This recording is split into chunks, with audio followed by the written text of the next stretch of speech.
Start हो गया? Okay, good afternoon बच्चों। और आपको मालूम है कि आपके रिजल्ट्स आ चुके हैं और बहुत सारे बच्चों का सिलेक्शन भी हुआ।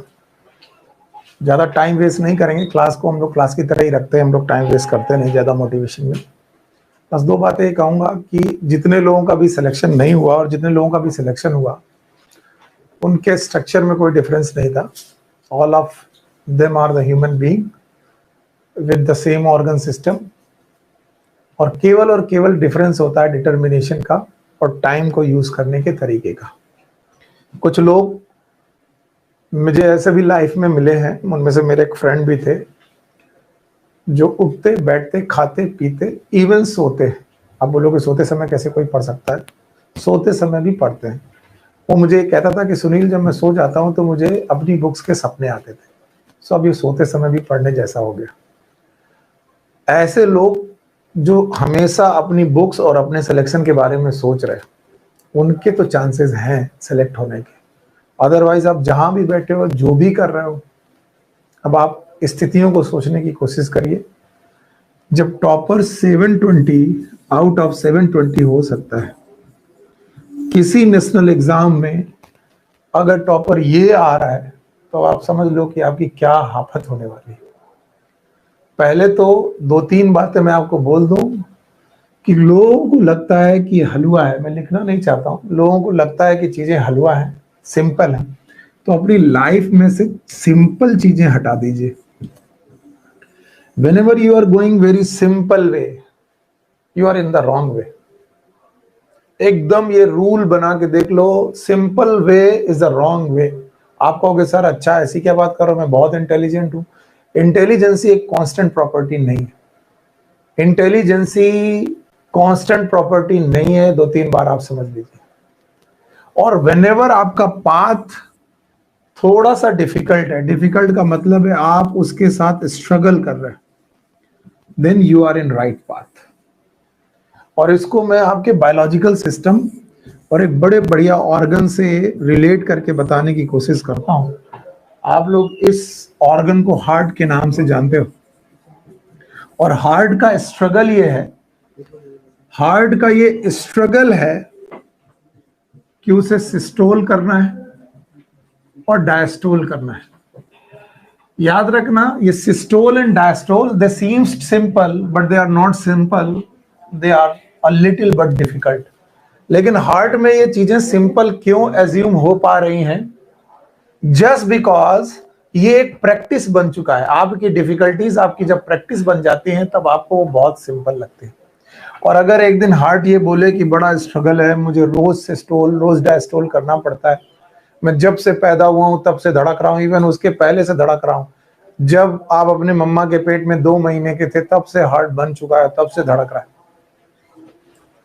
और बोले कि नहीं अब तो मुझे सिंपल रास्ता उठाना है, और सिंपल रास्ता ये है कि मैं तो अब आराम करूंगा, धड़कना बंद करूंगा। और जैसे उसने धड़कना बंद किया, आपके साथ क्या आएगी आप समझते हो? सिंपल वे बहुत बहुत बहुत समय पर मैं बता रहा हूं, most of the time simple way is not good way. तो चूज द डिफिकल्ट वे। अब बोलते हैं डिफिकल्ट वे क्या चूज करें सर? क्या किसी बिल्डिंग में चढ़ के पढ़ें? क्या कहीं रूल बनाओ कि सब्जेक्ट का 1 विजन और 3 रिवीजन? ऐसा नहीं है। कुछ लोग बोलते सर मैं 4 साल से तैयारी कर रहा हूँ तो पहले साल में विजन हो गया होगा, बाकी 3 साल में रिवीजन हो गया होगा। ये रूल नहीं चलेगा। It should be 1 year. जिस साल भी आपको सेलेक्ट होना है ये रूल लगेगा, 1 विजन 3 रिवीजन, और आपके चांसेस 90% हो जाते हैं, आप सेलेक्ट हो जाएंगे।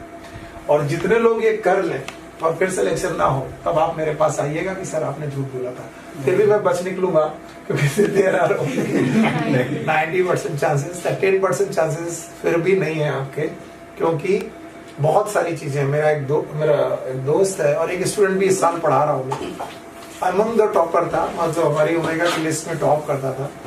और जिस दिन इसका एग्जाम हुआ उसके 3 दिन पहले उसको फीवर आया, फिर भी मैंने उससे कहा कि एग्जाम देने जरूर आओ, और जब वो एग्जाम दे रहा था तो उसको वॉमिटिंग चालू हो गई। ऐसी कंडीशन में उसने अटेंशन ही बहुत कम किया और सिलेक्शन नहीं हो पाया।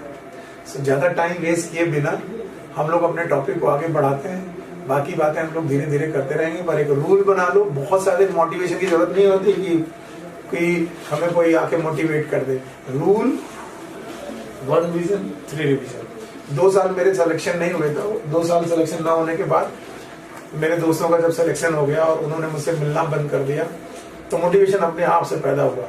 मोटिवेशन कैसे पैदा हुआ कि वो सिलेक्ट हो चुके हैं, एमबीबीएस कर रहे हैं एक मेडिकल कॉलेज में, और वो मुझसे मिलने पर हीन भावना महसूस करते हैं। या फिर आपकी बगल की सीट का बच्चा जब सिलेक्ट होता है और आपका सिलेक्शन नहीं होता, तो आप अपने आप मुंह छुपाते घूमते हो, यार वो भी तो मेरे साथ था, 6 महीने पहले हम एक ही सीट में बैठते थे। तो फिर होता है एक मोटिवेशन अपने आप अंदर से जनरेट होता है, और वो मोटिवेशन दुनिया के सबसे ज्यादा बड़े मोटिवेशन से भी ज्यादा अच्छा होता है।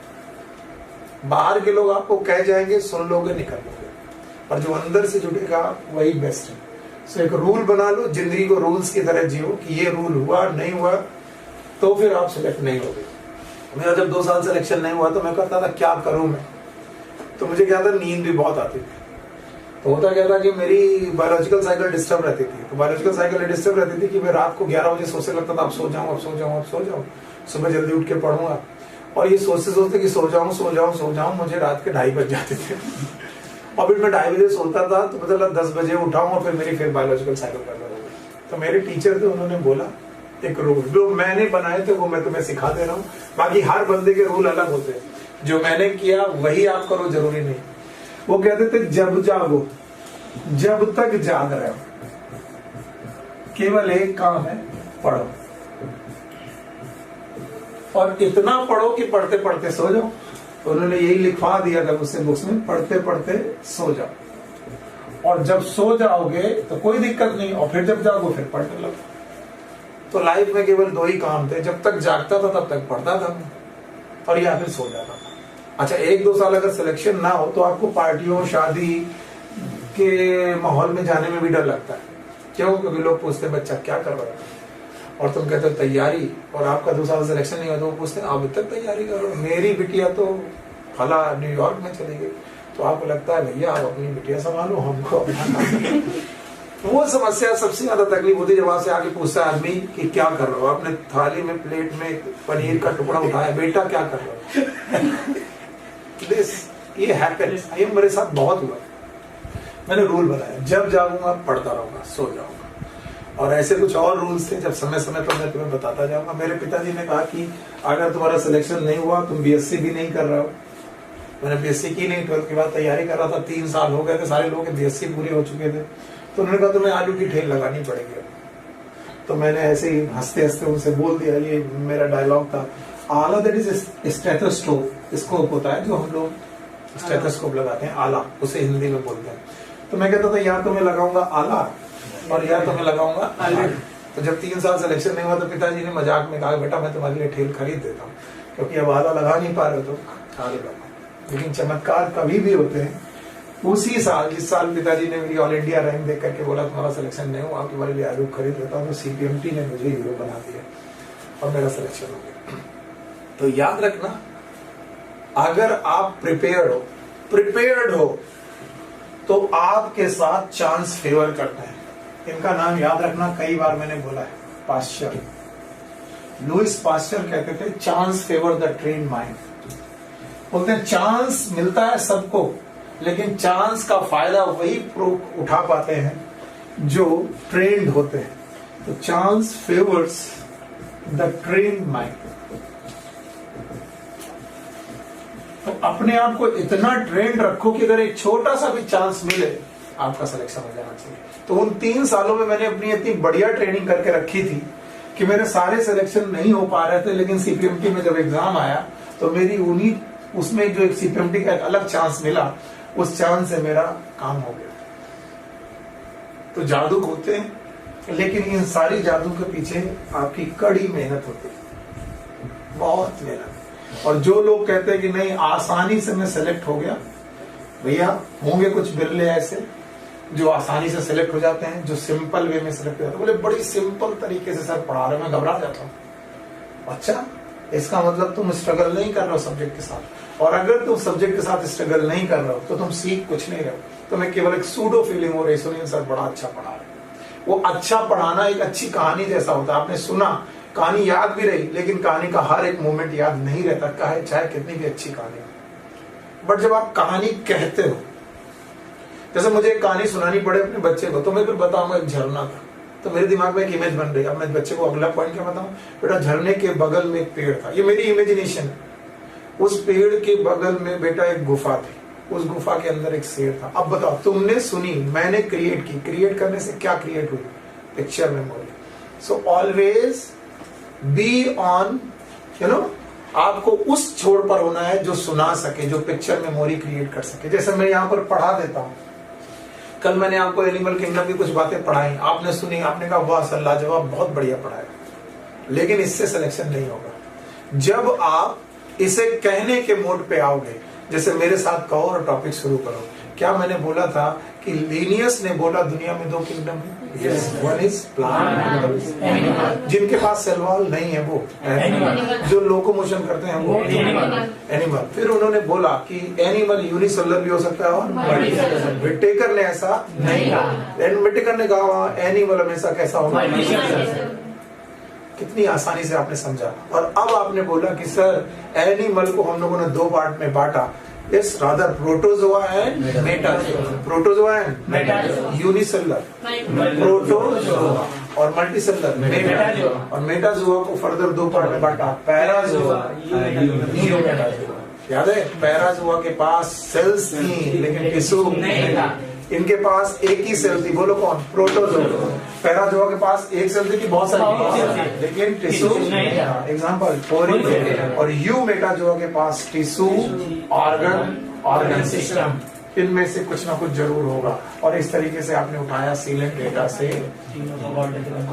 कॉर्डेटा तक। अब मैं अपने टॉपिक को शुरू करता हूँ बिना टाइम वेस्ट किए हुए। चलो, कल हम लोगों ने बेसिस ऑफ क्लासिफिकेशन पढ़े थे बच्चे, और टाइम कम पड़ा था, इस वजह से मैंने बीच में छोड़ा था। पढ़ाने को बहुत कुछ था। बेसिस ऑफ क्लासिफिकेशन में मैंने आपको कुछ बेसिस पढ़ाए थे। मैं लिखूंगा नहीं, केवल पूछूंगा। जिन लोगों ने पुराना वीडियो देखा उन्हें मालूम होना चाहिए। पहला, लेवल ऑफ ऑर्गेनाइजेशन। और अगर आप प्रिपेयर नहीं हो तो इसमें गलती आपकी है कि आपको पढ़ाया गया टॉपिक फिर भी नहीं आ रहा, इसका मतलब आप बेवकूफ हो और आपको लगता है कल कर लेंगे। कल कभी नहीं आता। आज का चीज आज ही खत्म करेंगे। एक विजन करके जाएंगे, एक रिवीजन करके जाएंगे, ताकि बचे हुए 2 रिवीजन हम बाद में कर सकें। तो 1 vision 3 revision policy, you will get your selection.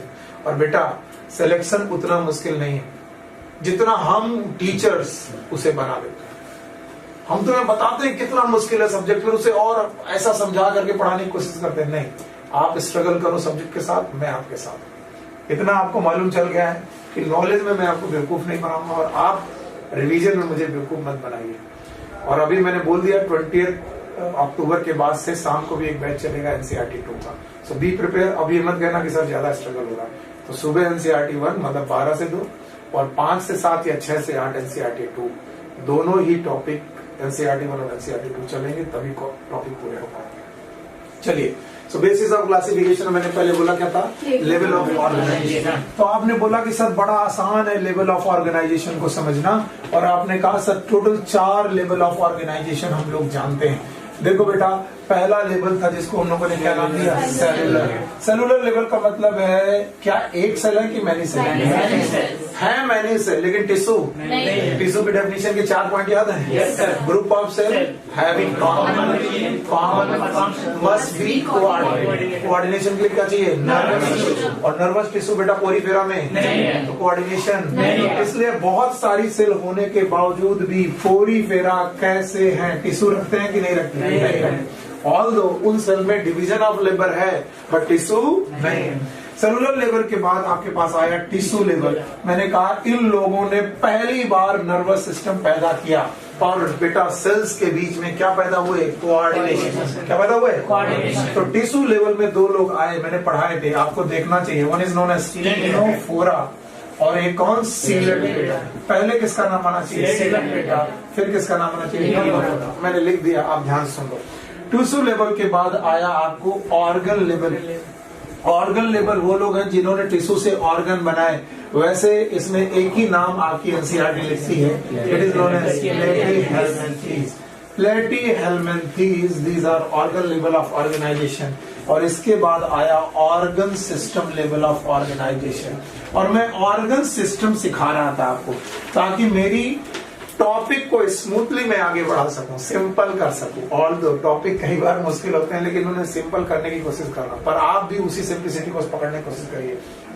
Organ system मैंने बोला था, ऑर्गन सिस्टम में कुल मिलाकर के इन 4 सिस्टम का नाम तो आप हमेशा बोलना। क्या मैंने ऐसे बोला केवल ऑर्गन सिस्टम 4 होते हैं? No. One is known as digestive system. बोलो क्या नाम है बेटा? Digestive system. दूसरा कौन? Respiratory system. Thank you very much, आप बहुत अच्छा पढ़ रहे हैं सर। रेस्पिरेटरी के बाद बेटा सर्कुलेटरी, बहुत बढ़िया सिस्टम है सर्कुलेटरी सिस्टम, और इसके अलावा एक्सक्रीटरी सिस्टम। इसके अलावा रिप्रोडक्टिव सिस्टम है, एंडोक्राइन सिस्टम है, बहुत कुछ है, लेकिन मेन ये 4 सिस्टम आप कभी नहीं भूलेंगे। Number 1 digestive, circulatory, excretory. कई बार बच्चे समझ नहीं पाते what is the difference between organ and organ system. तो मैं कहता हूँ बहुत सारे ऑर्गन जब एक काम करें, नाक, nasal cavity, trachea, bronchi, lungs, बताओ क्या काम है? रेस्पिरेशन। तो एक ऑर्गन है कि मैनी? मैनी। तो बताओ वो क्या होगा? Respiratory system. Mouth, buccal chamber, oesophagus, stomach, liver, gall bladder, intestine, small, large, pancreas. बताओ एक ऑर्गन है कि मैनी? मैनी। ऑर्गन मैनी है, लेकिन काम क्या है? एक। बोलो कौन? डाइजेस्टिव। बोलो कौन? डाइजेस्टिव। इसी तरह सर्कुलेटरी सिस्टम, इसी तरह एक्सक्रीटरी सिस्टम। और बोला गया कि अगर आप एसके हेलमिंथीस से चलें, अगर आप एसके हेलमिंथीस से चले और कॉर्डेटा तक जाएं, तो आपको ऑर्गन सिस्टम मिलेगा। तो एक क्वेश्चन यहां से आएगा, सेलुलर लेवल, पोरीफेरा। तो जो लोग नहीं समझ पाए रट्टा माने, cellular level, Porifera, tissue level, organ level, organ system level. जब इतना हो गया तो हमने इसको बाय बाय किया, और मैंने बोला कि ऑर्गन सिस्टम पैदा कैसे होते हैं, क्योंकि एनसीईआरटी ने ऑर्गन सिस्टम की थोड़ी डिटेलिंग की है, बहुत ज्यादा डिटेलिंग नहीं की, थोड़ी डिटेलिंग की। और ऑर्गन सिस्टम पढ़ाते वक्त बच्चा, मैंने आपको एक स्टेज पढ़ाई जाइगोट से लेकर गैस्ट्रोला तक। एक बार छोटा सा रिवीजन कर लीजिए, ऑल्दो मैं पढ़ा चुका हूँ, कुछ लोग नए होंगे उनके लिए काम आ जाएगा। कुछ लोगों ने कल सोचा कि मैं केवल क्वेश्चन कराऊंगा तो क्लास छोड़ दी, इस वजह से। यस, तो सबसे पहले आपको मालूम है मेल और फीमेल गैमेट फ्यूज हो जाते हैं और बनाते हैं क्या? जाइगोट। जाइगोट के बाद कट लगते हैं, जिसे सेब काटा जाता है, क्लीवेज बोलते हैं इन्हें। इसे क्या बना? मॉर्यूला। मॉर्यूला बना। फिर मॉर्यूला में हुआ बेटा आपको क्या हुआ? कैविटी बनी, that is known as blastocoel. तो मैंने बोला कि भैया इनर सेल मास बनता है, बहुत सारी सेल एक जगह इकट्ठा होती है और एक पेरीफेरल लेयर बन जाती है और बीच में कैविटी बन जाती है, that is known as blastula. ध्यान से सुनना, और बहुत काम की चीज है। ब्लास्टुला की इस कैविटी का नाम है ब्लास्टोसिल। ये मैं जानबूझ के एक्स्ट्रा पढ़ा रहा हूं क्योंकि तुम्हारे अंदर मैं एक पिक्चर मेमोरी क्रिएट करना चाहता हूं ताकि तुम जिंदगी भर याद रख लो। ये ब्लास्टुला जो है ये एक गुब्बारे जैसी चीज है, गुब्बारा, सॉलिड की हॉलो। तो क्या गुब्बारे को दबाया जा सकता है? yes, क्या इसे दबाया जा सकता है? yes, ऐसे ही इन्वेजिनेशन चालू हुए, और जब इन्वेजिनेशन चालू हुए तो एक नई कैविटी पैदा हुई, and this cavity is known as archenteron. बोलो क्या ये? अगर मैंने थोड़ा भी सही पढ़ाया है तो तुम बता दोगे कि अगर ये आर्केंट्रॉन है तो बताओ ये क्या है? अरे ब्लास्टोसील। ये क्या है बेटा? ब्लास्टोसील। बहुत सही बात बोला सर, ये ब्लास्टोसील है। ब्लास्टोसील भी है और आर्केंट्रॉन भी है। तो बताओ यहाँ पर एक माउथ बना, इसका नाम है ब्लास्टोपोर। तो बताओ blastopore is the mouth of blastocoel और आर्केंट्रॉन। और जब ऐसा हुआ तो ये जो आर्केंट्रॉन और ब्लास्टोपोर है, ये डाइजेस्टिव सिस्टम बना है। क्या बना है? Digestive system. ऑर्गन सिस्टम में जो पहला ऑर्गन सिस्टम, वैसे सर्कुलेटरी सिस्टम का हार्ट बनता है, लेकिन फिर भी हमने बोला डाइजेस्टिव सिस्टम। कौन सा बेटा? डाइजेस्टिव। और डाइजेस्टिव सिस्टम में बना ब्लास्टोपोर से क्या? या तो माउथ या तो एनस, दोनों ही बनेंगे। नियर टू ब्लास्टोपोर अगर पहले माउथ बना और अवे फ्रॉम ब्लास्टोपोर एनस बना तो बताओ क्या होगा? प्रोटोस्टोमिया। बोलो क्या? प्रोटोस्टोमिया। तो बताओ ब्लास्टोपोर से के पास से अगर माउथ बने तो आपको मालूम है ब्लास्टोपोर के पास से अगर माउथ बने, पहले माउथ बने और दूर से बने एनस। मैं पहला बोल रहा हूं, पहले माउथ फिर एनस बने, कंडीशन का नाम है प्रोटो मतलब पहले, स्टोमिया मतलब माउथ। प्रोटोस्टोमिया। और अगर पहले एनस बन जाए, यानी ब्लास्टोपोर के पास से पहले एनस बने, बाद में माउथ बने, इट इज नोन एज ड्यूटरोस्टोमिया। तो ये है ड्यूटरोस्टोमिया। मैंने डाइजेस्टिव सिस्टम में बोला था कि एक पूरी की पूरी कैनाल है जिसका नाम है एलिमेंट्री कैनाल, और उसकी कितनी ओपनिंग होनी चाहिए? 2। एक कौन? माउथ, एक कौन? एनस। अब बोलते हैं ऑर्गन सिस्टम में डाइजेस्टिव सिस्टम 2 प्रकार का है। एक है इनकम्प्लीट, अगर आपने एनसीईआरटी सही ढंग से पढ़ी है तो। अब ये एनसीईआरटी की बात है जो मैं यहां लिख रहा हूं, वो एक्स्ट्रा था। और दूसरा है कंप्लीट।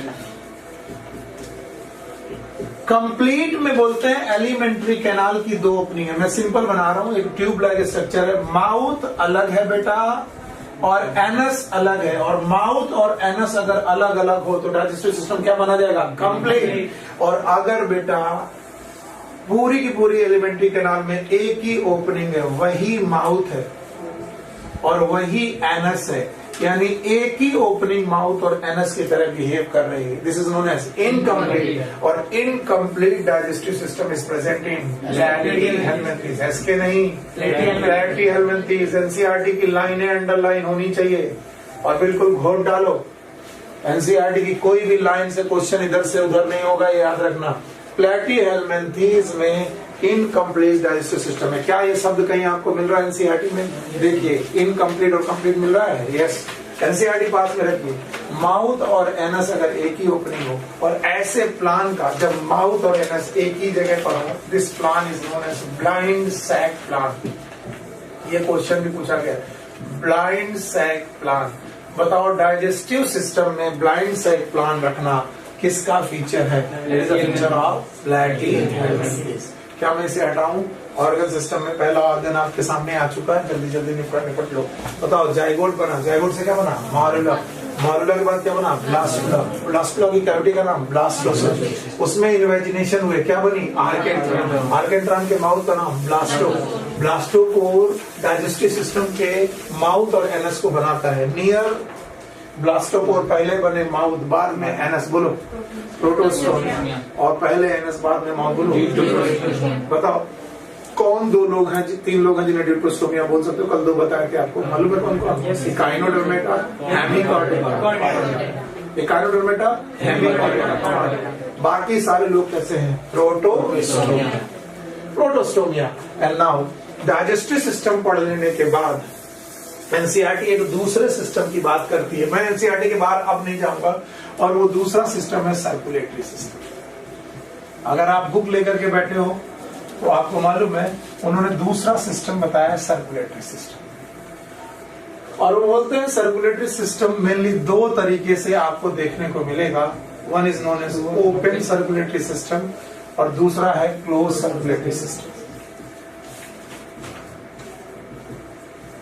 क्लोज सर्कुलेटरी सिस्टम, याद रखना, when the blood flows in the open cavities, these are known as hemocoels. क्या बोला मैंने? Hemocoels. So when blood flows, और ब्लड की जगह बॉडी फ्लूइड भी लिख सकते हो भाई। हर बार ब्लड आपको रेड मिले जरूरी नहीं है, वो आप जानते हो। when the blood flows in open cavity, ऐसा अगर सिस्टम हो, इस तरीके के सर्कुलेटरी सिस्टम को ओपन सर्कुलेटरी सिस्टम बोलते हैं।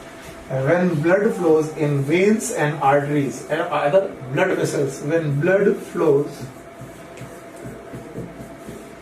जब ब्लड फ्लो करे ब्लड वेसल्स में,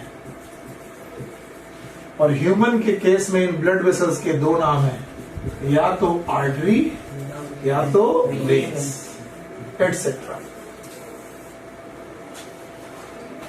When blood flows in blood vessels, blood vessels में जब कभी ब्लड फ्लो करता है तो सर्कुलेटरी सिस्टम होता है। तो बताइए, हम लोग क्या क्लोज ब्लड वेस्कुलर सिस्टम वाले हैं। अगर मैं बोलूं कॉकरोच क्या है? ओपन। क्या बोलेंगे? मान लो कॉकरोच के ब्लड का कलर रेड नहीं होता, याद रहेगा। बताओ, अनेमा का मेंबर है कि इनेमा का? अनेमा। और हम लोग इनेमा। तो हर बार जिसे ब्लड बोला जाए उसे ब्लड ना बोला जाए तो क्या बोल दिया जाए? Body fluid. So body fluid अगर क्लोज सिस्टम में बह रहा तो क्लोज्ड है, और ओपन सिस्टम में बह रहा तो ओपन, और क्लोज्ड और ओपन की डेफिनेशन क्या होनी चाहिए? अगर ब्लड वेसल्स के अंदर बहे तो क्लोज, और ब्लड वेसल्स के अलावा हीमोसेल्स के अंदर बहे तो बोलो ओपन। अगर ये सर्कुलेटरी सिस्टम आपको समझ में आ गए हैं तो भैया पहला चीज तुम्हें समझ में आ गई, और मैं बिना रिवाइज के आगे बढ़ूंगा नहीं। First basis of classification is level of organization. How many? 4. Number 1 tissues और आपके उन्होंने ऑर्गन सिस्टम में कितने पढ़ाए हैं? 2। एक कौन? डाइजेस्टिव सिस्टम और एक सर्कुलेटरी सिस्टम। क्या केवल 2 ही है? इसके अलावा सर्कुलेटरी, बहुत कुछ है, एक्सक्रीटरी याद रहेगा। लेकिन जो जो एनसीईआरटी कह रही मैं उतना पढ़ा रहा हूँ। मैंने एक्स्ट्रा क्या पढ़ाया, क्या वो भी बता पाओगे? एक्स्ट्रा पढ़ाया जायगोट से क्या बना? जायगोट से बना मार्ला, मार्ला से ब्लास्टुला, ब्लास्टुला की कैविटी ब्लास्टुला से क्या बना? गैस्ट्रुला, गैस्ट्रुला की कैविटी का नाम क्या उसमें ब्लास्टोसील है? उसके माउथ का नाम माउथ है तो एनस है तो कितना सुपर है, कितना फ्लूडी है, कितना आराम से आगे बढ़ रहे हो। Now the second basis of classification is symmetry. ये दूसरा बेसिस है जो आपकी एनसीईआरटी में लिखा है, सिमेट्री। और पता नहीं इसको लोगों ने क्यों हवा बना के रखा हुआ है। देखो मेरे टीचर तो सिंपल एक सर्कल खींचते थे और मुझसे बोलते थे सुनील इसका लेफ्ट और राइट बताओ, तो मैं नहीं बता पाता था। अगर मैं यहां से लाइन खींच दूं, लेट सपोज मैं यहां से लाइन खींच दूं तो ये लेफ्ट और ये राइट हो गया, एक में से लेफ्ट राइट हो गया। पर अगर मान लो ये लाइन ना हो और मैं यहां से खींच दूं तो कोई लेफ्ट राइट नहीं। तो बोलते हैं जिन भी स्ट्रक्चर में लेफ्ट और राइट ना बताया जा सके और उनमें उनको 2 इक्वल भाग में बांटा जा सके विद मैनी प्लेन्स, बहुत सारे प्लेन्स है उन्हें इक्वल हाफ में बांटा जा सके, they are known as radial symmetry. बोलो क्या बेटा? और अगर तुम्हारा दिमाग सही चलता है तो तुमने कभी ना कभी रेडियस शब्द पढ़ा होगा। क्या पढ़ा होगा? रेडियस। तो किसी भी सर्कल का रेडियस क्या होता है? बोला जाता है सर सर्कल का रेडियस होता है सेंटर से पेरीफेरी के बीच में जो भी डिस्टेंस है, that is known as radius. तो अगर रेडियस के अलाउंग किसी को 2 इक्वल हाफ में काटा जा सके, it is radial symmetry. If a body can be cut into 2 equal half by the radius, अगर रेडियस उठाया तो बेटा बताओ क्या होगा? 2 रेडियस बराबर क्या होगा? डायमीटर। तो डायमीटर के अलावा अगर किसी को भी काटा जा सके और एक प्लेन में कि मैनी प्लेन में, तो बताओ ऐसी सिमेट्री का नाम है। पर किसी ने बोला कि सर अगर किसी बंदे का लेफ्ट राइट बताया जा सके कि कौन सा पार्ट लेफ्ट है कौन सा पार्ट राइट है, तो उसे हम 2 इक्वल पार्ट में बांट सकते हैं। And these left and right part are known as lateral part. बोलो क्या नाम? लैटरल। तो एक हो गया लेफ्ट लैटरल, बहुत आसान है समझना, हम लोग इसे बहुत मुश्किल कर देते हैं, लेफ्ट लैटरल। और दूसरा हो गया राइट लैटरल। तो बताइए कितने लैटरल हो गए? 2 मतलब बाई लैटरल। लो खत्म कहानी, आप ही ने समझाया, मैंने तो पढ़ाया भी नहीं। Why it is by? 2 lateral position है, एक कौन सी? राइट, एक कौन सी? लेफ्ट। एक राइट और लेफ्ट 2 लैटरल पोजीशन में अगर किसी को बांटा जा सके उसे बोला गया क्या? Bilateral symmetry. क्या बोलेंगे? Bilateral symmetry. एक बड़ा बढ़िया बात हमारे टीचर पढ़ाते थे कि some time in a circle we can define left and right, क्योंकि सर्किल में उसका माउथ ऐसा था जो केवल एक ही प्लेन से 2 पार्ट में बांटा जा सकता था। Then this condition is known as biradial. बोलो क्या बोलेंगे? Why biradial? Because ये है रेडियस के लॉन्ग, लेकिन क्या एक प्लेन है कि मैनी प्लेन है? एक प्लेन। तो sometime bilateral and biradial they can be used as synonymous। कैसे यूज किया जाता है? पर्यायवाची की तरह। तो आपके सामने bilateral और biradial, लेकिन एनसीईआरटी बोलती है रेडियल सिमेट्री एंड बाइलैटरल। अच्छा, अब अगर मैं आपके सामने एक स्ट्रक्चर बनाऊं और बोलूं बेटा इसकी सिमेट्री बताओ,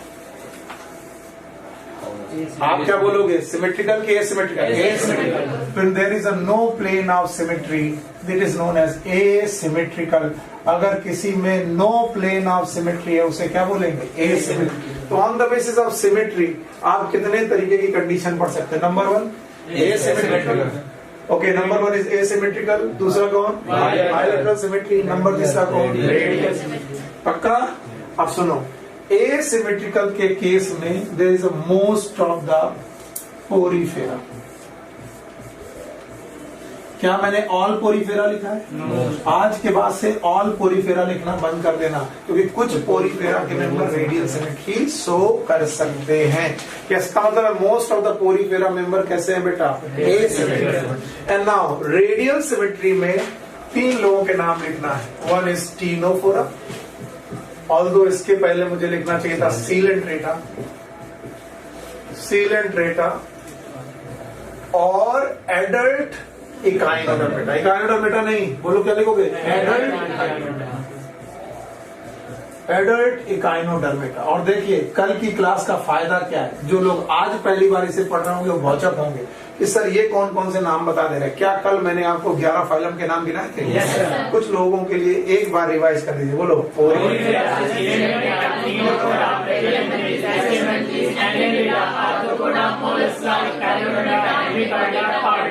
तो हम सारे 11 के 11 फाइलम हर लेवल ऑफ बात में लिखेंगे। 11 के 11 लोगों का नाम आना चाहिए। बताओ पोरीफेरा किसमें? एक हो गया। सीलेंट्रेटा टीनोफोरा किसमें? Radial symmetry. और एडल्ट इकाइनोडर्मेटा भी रेडियल सिमेट्री। अब आए बायलैटरल सिमेट्री।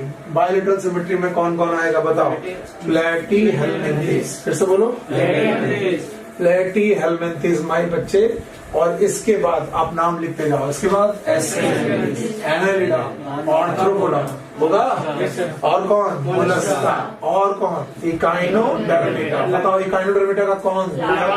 शाबाश मेरे बच्चे। इकाइनोडर्मेटा दोनों जगह मिलेगा। कहाँ कहाँ? रेडियल में भी और बायलैटरल में भी। तो बताओ लार्वा उसका कैसा होगा? बायलैटरल। लार्वा बच्चा कैसा होगा? बायलैटरल।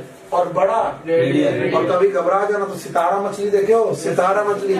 और सितारा मछली किसका मेंबर होता है? इकाइनोडर्मेटा। और सितारा मछली बेटा उसका बच्चा है कि एडल्ट है? एडल्ट। देखो एक प्लेन ऑफ सिमेट्री, दूसरा प्लेन ऑफ सिमेट्री, तीसरा प्लेन ऑफ सिमेट्री, चौथा प्लेन ऑफ सिमेट्री, बहुत सारे प्लेन ऑफ सिमेट्री से सितारा मछली को बांटा जा सकता है। That is known as Echinodermata. इसके अलावा आपको मालूम है मोलस्का, इकाइनोडर्मेटा, हेमिकॉर्डेटा और अगर आप इतना सीख गए हो तो मुझे लिखने की जरूरत नहीं। अगर आप इतना सीख गए हो तो मेरे लिए कोई लिखने की जरूरत नहीं। जल्दी जल्दी बताओ, सिमेट्री की बेसिस पर कितनी तरीके की कंडीशंस पैदा हो सकती है? सिमेट्री 2 है, कंडीशन 3 है। सिमेट्री 2 कौन कौन सी है? और कंडीशन कितनी? 3। एक कौन सा है? एसिमेट्रिकल में कौन है? शाबाश, बहुत बढ़िया काम कर रहे हो। बताओ रेडियल सिमेट्री में 2 लोगों के नाम एनसीईआरटी लिखती है, तुम 3 बोलो। बोलो एडल्ट इकाइनोडर्मेटा। और इसके बाद तुम यहाँ पर पूरे नाम ले पाओगे? बायलैटरल सिमेट्री को कितने पार्ट में बांटा सकता है? 2। और 2 इक्वल पार्ट में, एक लेफ्ट वाला और एक राइट। और ये 2 इक्वल पार्ट में जब कभी भी बांटा जा सकेगा तो आप लोग बता पाओगे कि कौन कौन से लोग हैं। बताओ।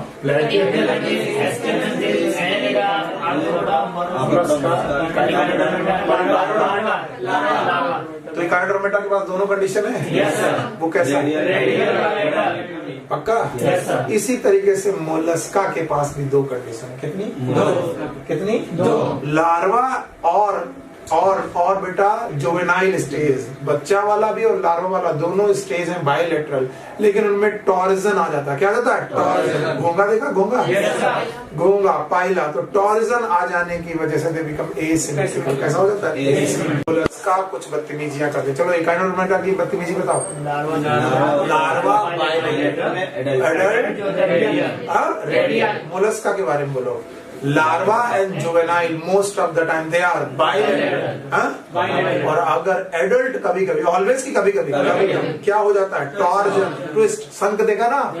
शंख देखा होगा तो उसमें क्या होते हैं? टॉर्जन। तो वो टॉर्जन होने की वजह से सिमेट्रिकल हो जाता है कि एसिमेट्रिकल? ओके, अगर इतनी चीजें सीख गए हो तो तीसरा बेसिस है germ layer. Germ layers. On the basis of germ layer बोलते हैं कि बॉडी वॉल को हम लोग 2 तरीके से देख सकते हैं। सबसे बाहर वाली layer it is known as ectoderm and it is a cellular. मैं जो रिंग बना रहा हूं, प्लीज कंसीडर देम सेल्स। इन्हें सेल कंसीडर करिएगा क्योंकि बेटा मेरे पास लिखने के लिए टाइम नहीं है। टाइम अगर ज्यादा मैंने किया तो मामला गड़बड़ हो जाएगा। तो ये सेलुलर एक्टोडर्म है, सेलुलर एक्टोडर्म है। इसके बाद आपके पास एक और सेलुलर स्ट्रक्चर है, that is known as endoderm. It is endoderm.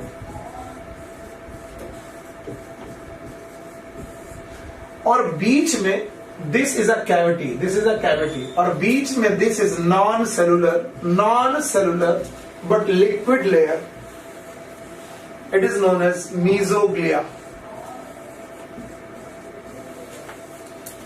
तो अगर एक्टोडर्म और एंडोडर्म की दो लेयर हो और बीच में मीजोग्लिया हो, और मीजोग्लिया कैसी हो, सेलुलर की non cellular? Non cellular. So ectoderm is cellular, cell की बनी है। एंडोडर्म इज सेलुलर, ये भी सेल की बनी है। लेकिन बीच की जो लेयर है mesoglea, it is non cellular. तो हम ऑल्दो इसमें 3 लेयर तो जरूर देखेंगे, लेकिन 3 लेयर में, तीनों लेयर में सेल नहीं है, इसलिए इस तरीके की कंडीशन को हम लोग बोलेंगे 2 लेयर। कितनी जर्म लेयर है? 2। और 2 लेयर वाले बंदे को बोलेंगे diploblastic. It is known as diploblastic. Diploblastic याद रखना, जब कभी किसी की बॉडी वॉल में 2 लेयर पाई जाएं या पूरी बॉडी में 2 लेयर पाई जाएं, condition is known as diploblastic. And in diploblastic में outer is ectoderm, inner is endoderm, this is body cavity. चाहो तो मैं इसे और बता दूं, this is body cavity, whatever the body cavity is, नाम मैंने नहीं बताना। और इसके बीच में, एक्टोडर्म और एंडोडर्म के बीच में एक बेटा नॉन सेलुलर स्ट्रक्चर पाया जाए, that is known as mesoglea. तो बताओ टोटल कितनी सेलुलर लेयर हुई? 2। One is known as ectoderm, another one is endoderm. ऐसा अगर कोई ऑर्गेनिज्म है तो क्या कहलाएगा? डिप्लोब्लास्टिक। 3 एग्जांपल लर्न करेंगे।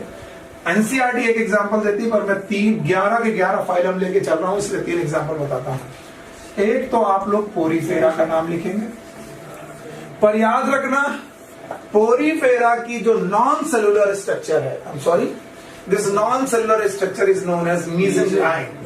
बस अंतर इतना ही है, it is known as mesenchyme और मीजोहाइल, या फिर इसी को बोलेंगे mesohyl. It is only in Porifera. इसके अलावा दूसरा है सीलेंट्रेटा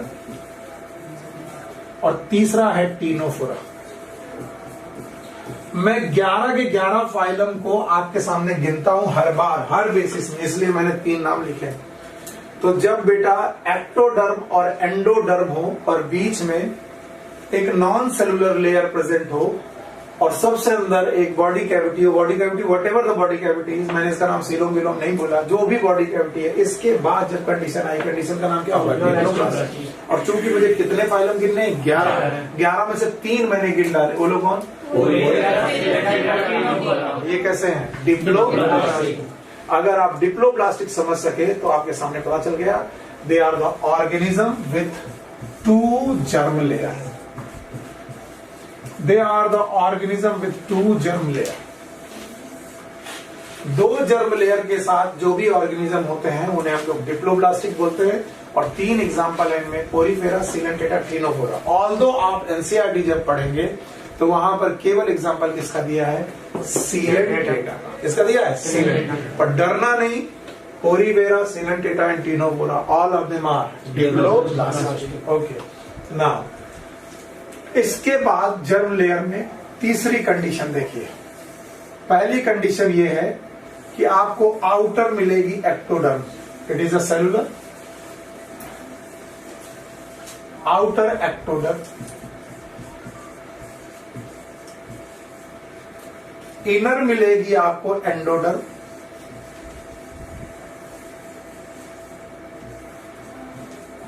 एंडोडर्म, ओके। और एक्टोडर्म और एंडोडर्म के बीच में भी आपको सेलुलर स्ट्रक्चर मिलेंगे, and these cellular structure are known as mesoderm. अब एक बात आप लिखिएगा ध्यान से, ectoderm is known as first germ layer, first germ layer, endoderm is known as second germ layer and mesoderm is known as third germ layer. और ये मैं फर्स्ट सेकेंड थर्ड टर्म बता रहा हूं on the basis of their development during embryonic condition. फिर से सुनो, बाद में लिखो। एम्ब्रियोनिक कंडीशन से जैसे जैसे जाइगोट से मोरुला, मोरुला से गैस्ट्रुला और गैस्ट्रुला में जर्म लेयर बनती है। फिर से सुनो, सब कुछ छोड़ के सुनो। जैसे जैसे मोरुला, मोरुला से गैस्ट्रुला और गैस्ट्रुला में जर्म लेयर बनती है, तो जो सबसे पहले जर्म लेयर बनती है इट इज, उसके बाद एंडोडर्म और सबसे बाद मीजोडर्म। लेकिन हम फ्लो में क्या करते हैं, एक्टो, मीजो, एंडो। तो हमारे हिसाब से एक्टो पहली हो गई, मीजो दूसरी हो गई, एंडो थर्ड हो गई। क्या ये सही है? गलत है। पहले कौन? एंडोडर्म, फिर कौन? एंडोडर्म, बाद में कौन? मीजोडर्म। और एनसीईआरटी ने इसे खुल के बोला, अंडरलाइन करिएगा, the third germ layer, page turn करके अंडरलाइन कर लीजिए, mesoderm is third germ layer. अगर कोई ऑर्गेनिज्म 3 जर्म लेयर के साथ आपको दिख जाए, it is known as triploblastic.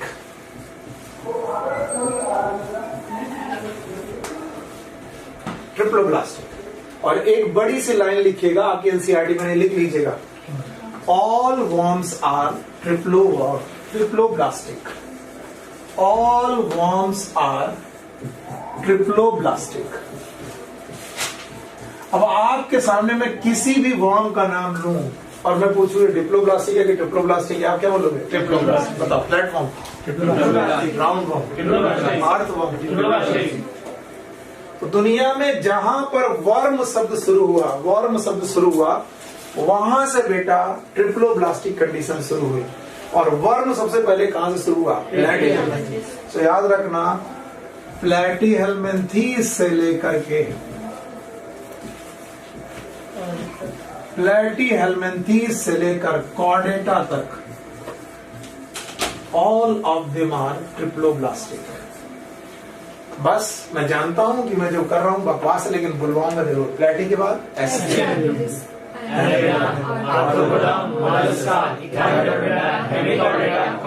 All of them are triploblastic. बताओ, पहली जर्म लेयर कौन सी? एक्टोडर्म। दूसरी कौन सी? और तीसरी कौन? तो सबसे पहले कौन बनती होगी? एक्टोडर्म। याद करो, ब्लास्टोसिल की कवरिंग बनाई थी मैंने, दैट वाज द एक्टोडर्म। तो फर्स्ट लेयर इज एक्टोडर्म, उसके बाद मीजो, एक्टोडर्म, तीसरी 3 जर्म लेयर के साथ बोलो कौन? ट्रिप्लोब्लास्टिक। और जो दुनिया में ट्रिप्लोब्लास्टिक हुआ, उसी ने सबसे पहले ऑर्गन बनाए। शायद आप लोग को जवाब खुद देने चाहिए। बताओ, जो सबसे पहले हुआ कौन? ट्रिप्लोब्लास्टिक। वो कौन था? प्लैटीहेल्मिन्थेस। और प्लैटीहेल्मिन्थेस ने ही सबसे पहले क्या बनाया? उसके पहले ऑर्गन बने थे कि नहीं बने? इसका मतलब जर्म लेयर का रिलेशन किससे है? ऑर्गन। तो जिसने ऑर्गन नहीं बनाए, उसके पास तीनों जर्म लेयर नहीं है। 2 जर्म लेयर हो सकते हैं, लेकिन तीनों जर्म लेयर नहीं। और जिसने भी बेटा पहली बार ऑर्गन बनाए, उसी ने तीनों जर्म लेयर भी पहली बार बनाई। और इस तरीके से ट्रिप्लोब्लास्टिक ऑर्गेनिज्म पैदा हुए दुनिया में। So I am going to, okay, इसे फिर से हटा देते हैं। देख लो भाई, अगर 3 जर्म लेयर हैं, सबसे पहले एक्टोडर्म, फिर एंडोडर्म, फिर मीजोडर्म, तो ऐसे बंदे को हम लोग बोलेंगे triploblastic. And all worms are triploblastic. पहला वर्म जो हम लोग पढ़ते हैं वो कौन है? Flat worm. तो फ्लैट वर्म अगर ट्रिप्लोब्लास्टिक है, इसका मतलब ट्रिप्लोब्लास्टिक कंडीशन कहां से चालू हुई? प्लैटीहेल्मिन्थेस। और प्लैटीहेल्मिन्थेस से लेकर कहां तक पहुंचे? कॉर्डेटा तक। तो कॉर्डेटा की बेसिस पर मैं अब आपको गिन सकता हूं। देखो, डिप्लोब्लास्टिक, पोरीफेरा, बाकी 8 triploblastic. Now next is coelom. And ये सब मैं आप लोग के बारे में जानता हूं, आप होशियार लोग हो, लेकिन मैं अपने जीवन में बहुत ज्यादा गलत समझता रहा। हमें बोला था coelom is a body cavity.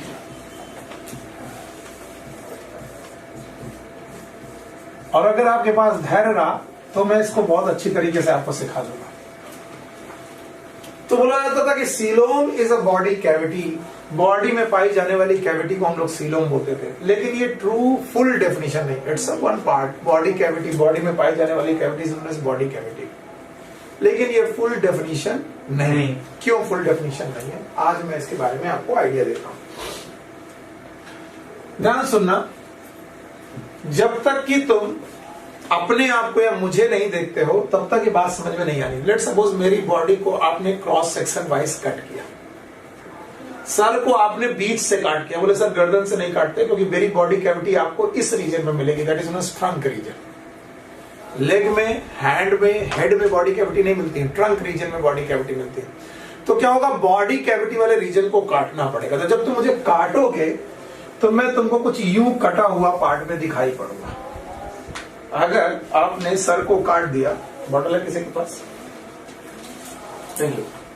अगर मैंने ये एक ऑर्गेनिज्म है और इसको कट दिया तो कट सेक्शन कैसा दिखेगा, गोल, लाइक दिस।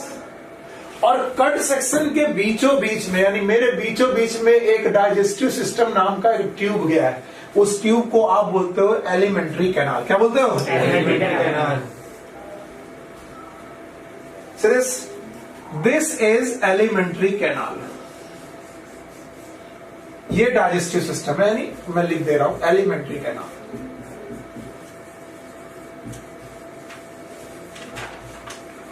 तो जब आप मुझे काटेंगे तो बीचों बीच एक तुमको सिंपल ट्यूब लाइक स्ट्रक्चर मिलेगा, जो कहां से चालू होगा, बोलो, mouth, oesophagus, stomach, small intestine, large intestine मिलेगा।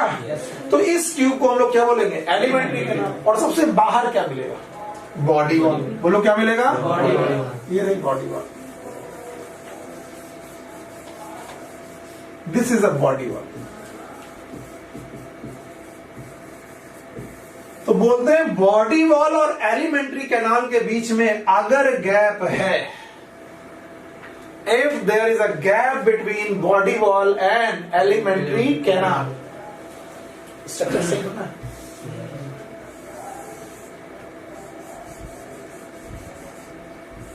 If there is a gap between body wall and alimentary canal, this gap is known as body cavity. मैंने सिलोम शब्द अभी यूज नहीं किया।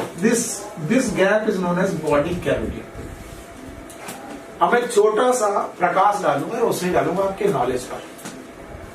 बताओ ऑर्गन पहली बार कहाँ बने, तो हमें बॉडी कैविटी की बात कहां से चालू करनी चाहिए, कहां से, क्योंकि डाइजेस्टिव सिस्टम पहली बार किसने बनाया, पक्की बात है। लेकिन बच्चों, हमारा पॉरीफेरा भी एक कैविटी रखता है, बॉडी कैविटी रखता है। इवन हमारा हाइड्रा भी एक बॉडी कैविटी रखता है, यस और नो, रखता है। पर क्या हाइड्रा की बॉडी कैविटी या पोरीफेरा की बॉडी कैविटी में ये रूल लागू होते हैं?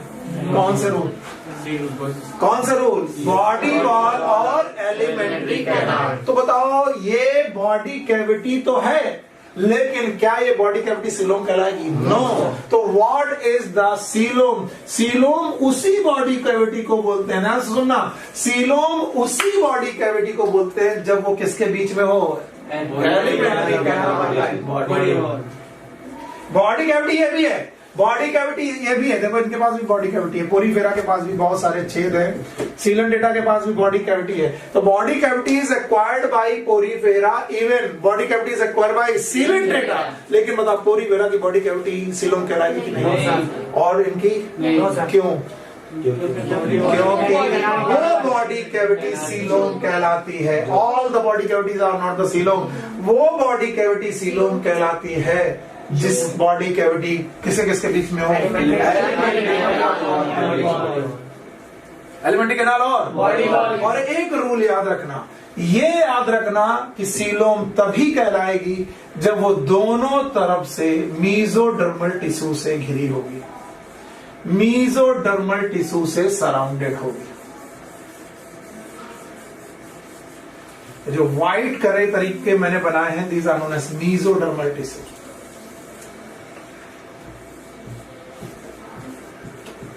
Mesodermal tissue.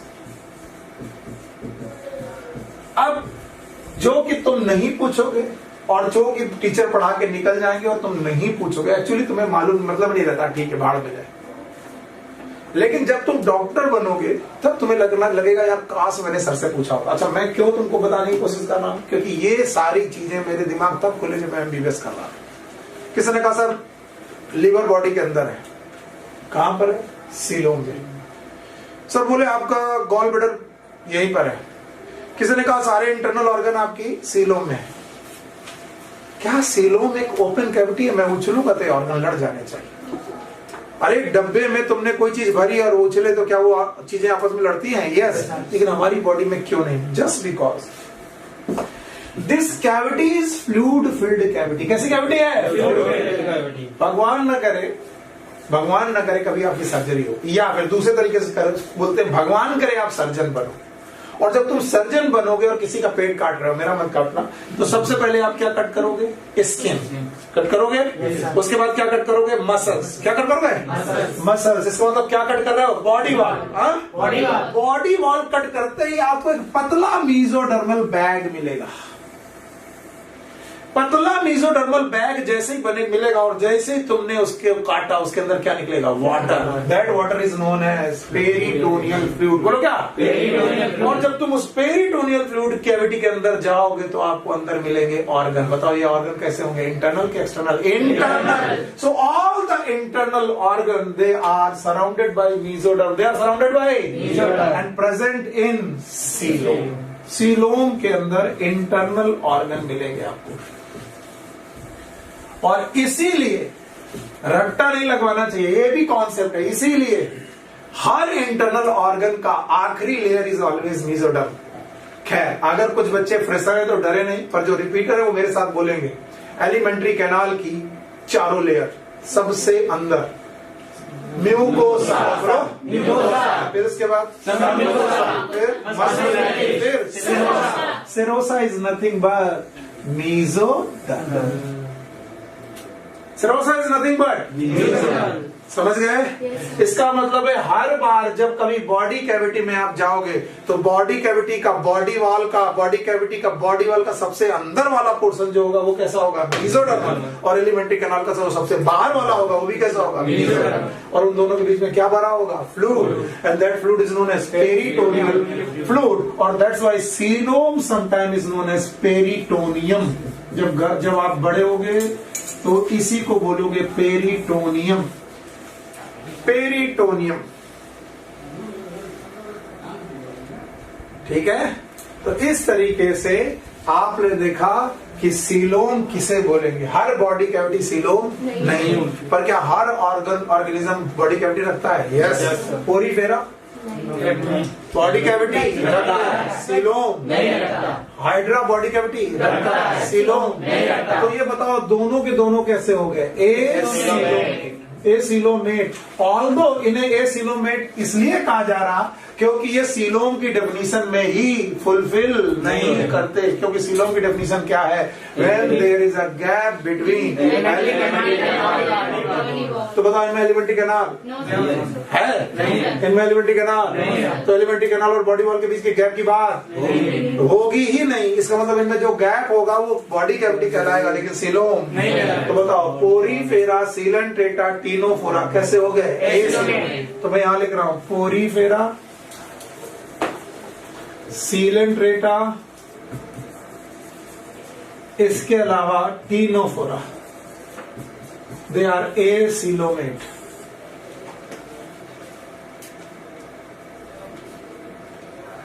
ओके, चलो भाई, बहुत मजेदार इस तरीके से आप लोग पढ़ रहे हो।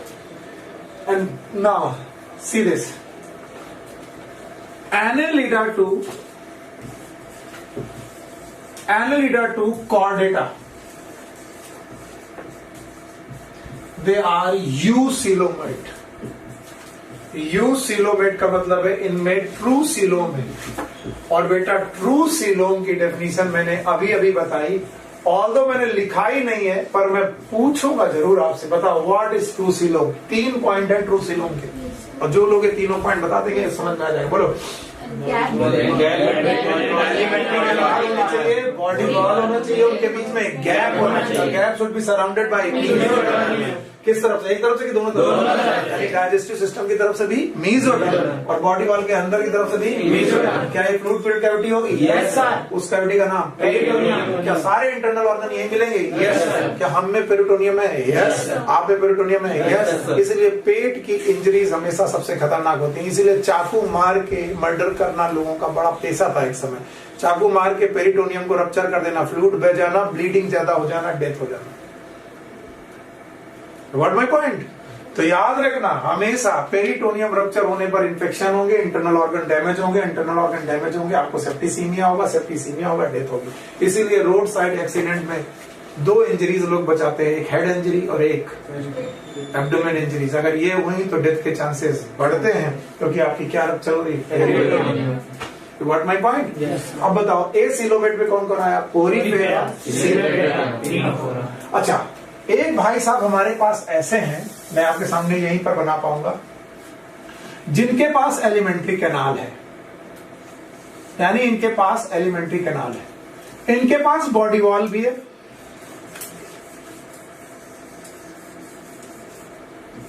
यानी इनके पास बॉडी वॉल है, इनके पास एलिमेंट्री कैनाल है। बॉडी वॉल और एलिमेंट्री कैनाल होने के बावजूद इन दोनों के बीच में गैप नहीं है, बल्कि बेटा टिश्यूज भरे हुए हैं। And these loose tissues are known as parenchyma. ये शब्द आपने केवल प्लांट में सुना होगा, लेकिन आप एनिमल में सुनो, पैरेन्काइमा। और पैरेन्काइमा नाम के जो टिश्यूज हैं, इन्होंने पूरी तरीके से भर रखा है इस गैप को। So they have body wall, they have elementary canal, but they do not have the gap because gap is fulfilled by parenchyma। तो बताओ यहाँ पर गैप है कि नहीं है? नहीं। हाँ? नहीं। आवाज ही नहीं आ रही। बताओ यहाँ पर गैप है कि नहीं है? नहीं है। क्यों? क्योंकि यहाँ पर क्या भरा है? जब गैप नहीं तो सीलो नहीं। तो बताओ ये भी बंदा कैसा है? अब आपको लगेगा कि सर ए सिलोमेट तो 4 हो गए, एक ही साथ लिख देते। देखो ए सिलोमेट में कौन? पोरीफेरा, और ये वाला ए सिलोमेट का एग्जांपल है प्लैटीहेल्मिन्थेस। बोलो कौन? प्लैटीहेल्मिन्थेस। इस तरीके का बंदा है प्लैटीहेल्मिन्थेस। पर याद रखना प्लैटीहेल्मिन्थेस भी ए सिलोमेट में गिने जाएंगे, लेकिन ये उस तरीके के सिलोमेट नहीं है जिस तरीके के पोरीफेरा और ये दोनों एसिलोमेट क्यों है? क्योंकि ये सीलोम की डेफिनेशन में ही फिट नहीं बैठते, क्योंकि इनके पास एलिमेंट्री कैनाल ही नहीं है। पर इनके पास क्या है? Alimentary canal. लेकिन फिर भी ये कैसे हैं? ए सिलोमेट। क्या इनके पास बॉडी वॉल है? क्या इनके पास एलिमेंट्री कैनाल है? इसके बावजूद भी कैसे हैं? ए सिलोमेट। क्यों? क्योंकि बीच में क्या प्रेजेंट है?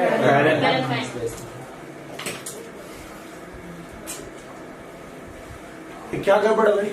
नेट ही नहीं चल रहा। नेट नहीं चल रहा? बुला दो। क्लास रिकॉर्ड कर रहे हैं, सही रिकॉर्ड हो रहा है। ये क्लास रिकॉर्ड हो रही है। हाँ, वो खुल जाएगा। अंकित इधर आओ। ये क्लास रिकॉर्ड हो रही है? हाँ सर वही। नहीं, क्लास रिकॉर्ड होने में तो दिक्कत नहीं है। तो रिकॉर्ड हो रही है पक्का? तो मैं चालू करूं? जी चलो। ठीक है। तो इस तरीके से आप लोगों ने देखा कि एक भाई साहब ऐसे हैं जिनके पास बॉडी वॉल भी है, एलिमेंट्री कैनाल भी है, लेकिन बेटा गैप नहीं है। गैप को किससे भर दिया गया है? से। तो याद रखना ये है ए सिलोमेट। अब ए सिलोमेट में टोटल कितने लोग हैं? 4। नाम बताओ। पक्का? अब प्लैटीहेल्मिन्थेस हो गया, और इसके बाद ये कहाँ चालू हुआ? बीच में कौन छूटा? S capital. There must be something, जो कुछ ऐसा जरूर रहा होगा जो हमसे छुपाया जा रहा। अब ध्यान सुनो, एक और भाई साहब है जिनके पास एलिमेंट्री कैनाल है, जिनके पास बॉडी वॉल भी है,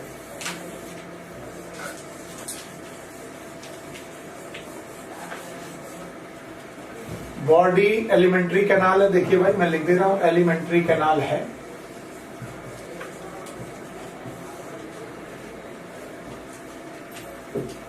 इसके अलावा बॉडी वॉल है,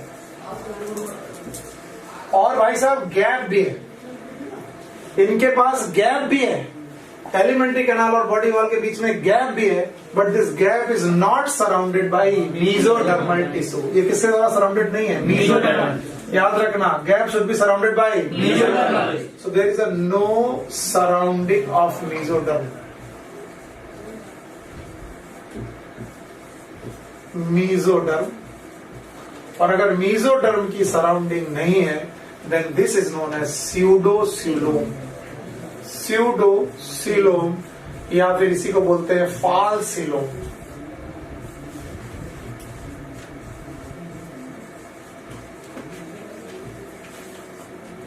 याद रखना, मेसोडर्म की कवरिंग ना होकर इनके बीच में मेसोडर्म के छोटे छोटे पैचेस पड़े हैं. They have the patches around the mesoderm. मैंने एक साथ तीनों को दिखाने की वजह से ऐसा किया है. मैं एक बार फिर से लिख दूंगा ये तीनों कंडीशन, आप घबराना मत. तो बताओ तीसरी कंडीशन कौन सी है बेटा? एक बार आपने सुन लिया, बहुत बहुत धन्यवाद लिखने के लिए. अब आप देखिए, जो जो मैं बोलता जाऊं वो बताते जाइएगा. ओके, पोरीफेरा, क्या इनके पास बॉडी कैविटी है? Hydra, that is you know that sealant data, क्या इनके पास भी बॉडी कैविटी है? इनके पास भी बॉडी कैविटी, लेकिन सीलोमेट की acoelomate. Why they are acoelomate?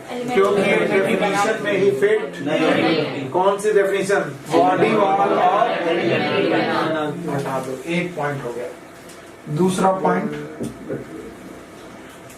The body wall, the alimentary canal and the body wall, but in between there is parenchyma. बताइए, सीलोम के acoelomate? Acoelomate. Okay, now the third condition, the elementary canal, the body wall, but no mesoderm. In spite, they are the patches of the mesoderm. mesoderm के छोटे छोटे patches present हैं. बताओ, पूरी cavity it is surrounded by mesoderm और not? No. इसका नाम बोलो स्यूडोसिलोम.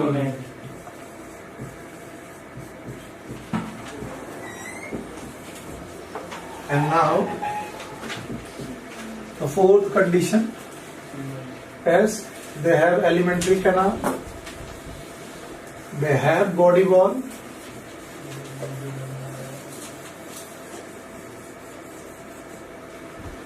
but also they have mesodermal covering.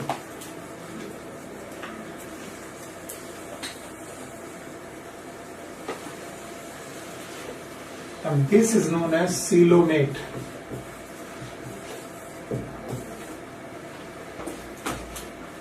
अगर ये सब चीजें समझ पा रहे हो तो सही बात आएगी. बताओ, इस तरीके की कंडीशन में एग्जाम्पल क्या क्या है?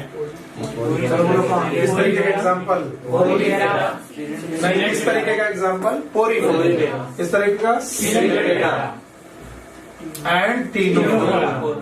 ये समझ लेना, सीलेंटेटा और टीनोफोरा एकदम भाई भाई है, एग्जैक्ट एक जैसी कुछ फीचर्स हैं बस. इस तरीके का एग्जाम्पल कौन है बेटा? प्लैटीहेल्मिन्थीस. प्लैटीहेल्मिन्थीस. और इस तरीके का एग्जाम्पल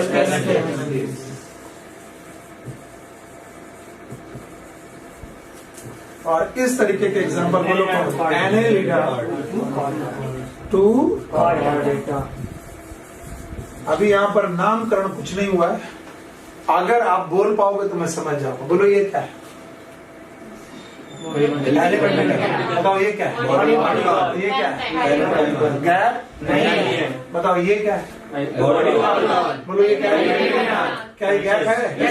क्या ये मेसोडर्मल पैचेस? कवर्ड की पैचेस. बोलो क्या? सीलोमेट. अच्छा बताओ ये क्या है? ये क्या है? कवर्ड बाई एक तरफ की दोनों तरफ.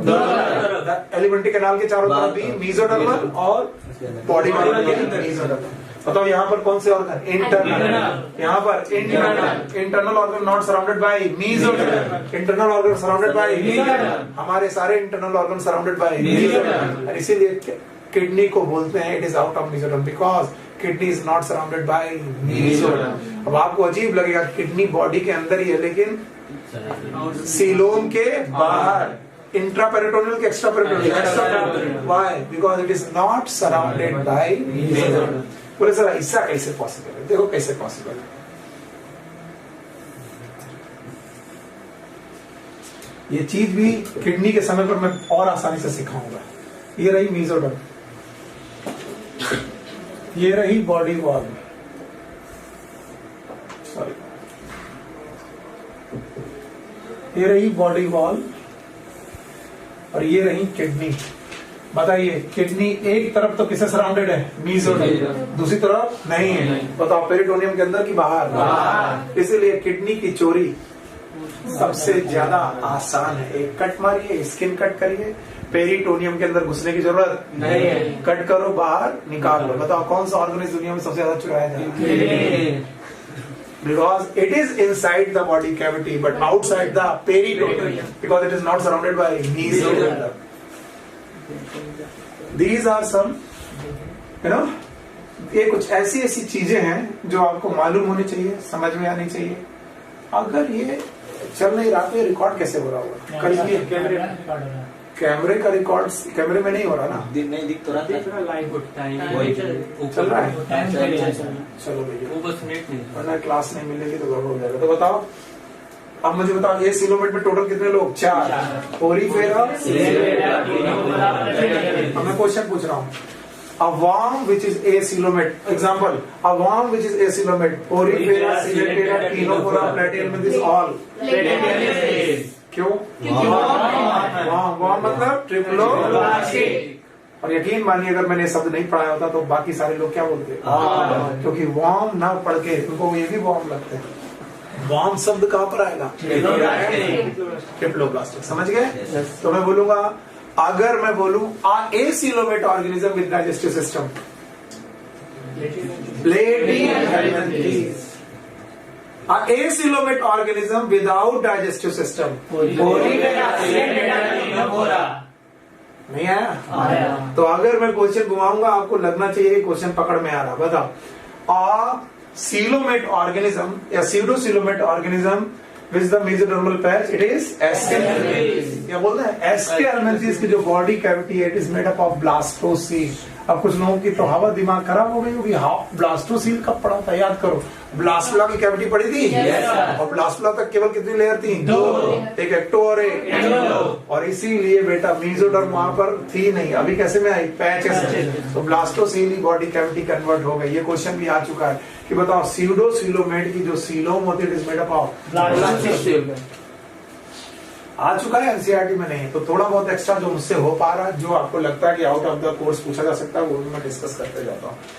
तो अब मैं यकीनन कह सकता हूं कि अब तुम्हें आ जाएगा। बिना देखे बताइएगा। Porifera, acoelomate, Coelenterata, Ctenophora. क्या इनकी बॉडी कैविटी का नाम सीलोम रखना भी चाहिए?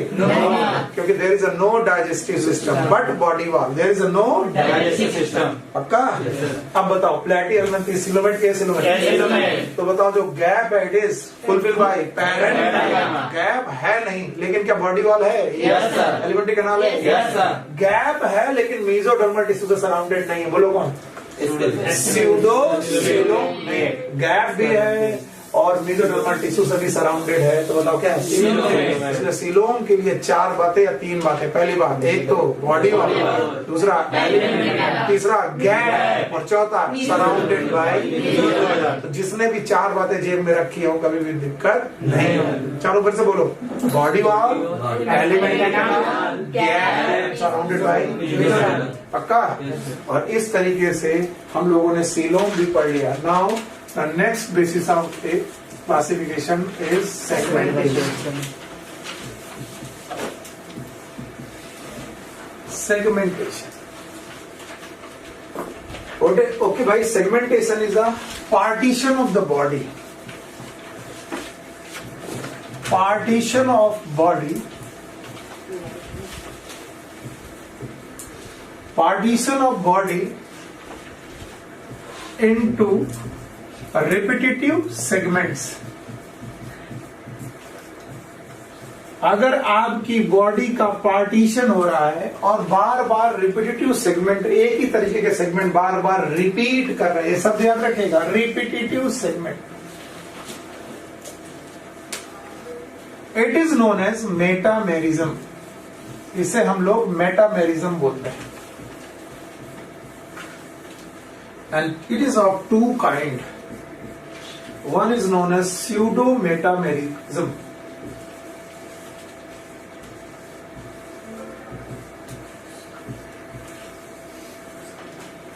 और दूसरी है true metamerism.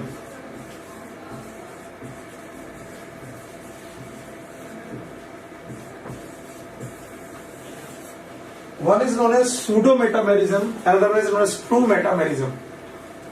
When the partition of the body internally and externally both side, दोनों तरफ हो, यानी body, see this, if this is a body, और body का partition segment में हो रहा है, और ये सेगमेंट अंदर से भी बेटा डिवाइडेड है और बाहर से भी डिवाइडेड है, यानी मेरी बॉडी में जो सेगमेंटेशन हो वो अंदर भी सेगमेंट बनाए और बाहर भी बनाए, then it is known as true metamerism. जैसे एनेलिडा, एनेलिडा की बॉडी में जितने भी सेगमेंट हैं ये सेगमेंटेशन क्रिएट करते हैं आउटसाइड, ऊपर से भी दिखते हैं और बॉडी के। अब मैं क्वेश्चन पूछ रहा हूं, पोरिफेरा में सेगमेंटेशन नहीं है, सीलन डेटा में नहीं है, अच्छा बताओ।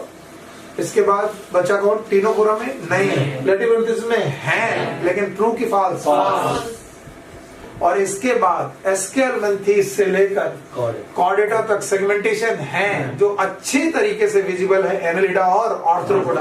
ऑर्थ्रोपोडा में देखा होगा हेड, थोरैक्स, एब्डोमेन, एब्डोमेन के सेगमेंट दिखाई पड़ते हैं, यस। हेड के सेगमेंट दिखाई पड़ते हैं, यस। लेकिन ट्रू मेटामेरिज्म का सबसे बेस्ट एग्जांपल कौन है, एनालिडा, जो अंदर और बाहर दोनों पार्टीशन में दिखाई पड़ता है। और इस तरीके से सेगमेंटेशन भी एक बेसिस है क्लासिफिकेशन का। Last but not the least, the notochord. Notochord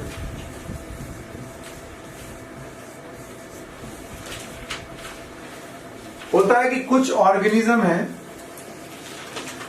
जिनकी डॉर्सल साइड में, बॉडी की डॉर्सल साइड में एक मीजोडर्मल रॉड पाई जाती है।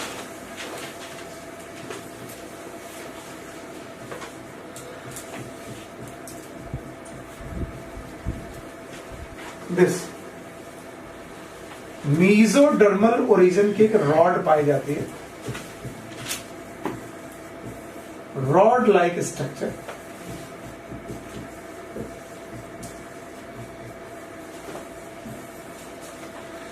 जो या तो लाइफ भर परसिस्ट करती है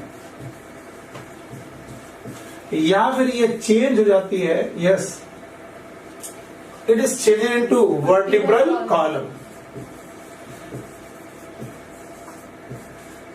अच्छा, हमारे सर हुआ करते थे तो वो चीजों को बहुत सिंपल कर देते थे। वो कहते थे सुनील, रीढ़ की हड्डी वाले जानवर और बिना रीढ़ की हड्डी वाले जानवरों का यही अंतर। अगर मैं ये ना पढ़ाऊं तो तुमसे बोलूं केचुए में रीढ़ की हड्डी है कि नहीं? नहीं है।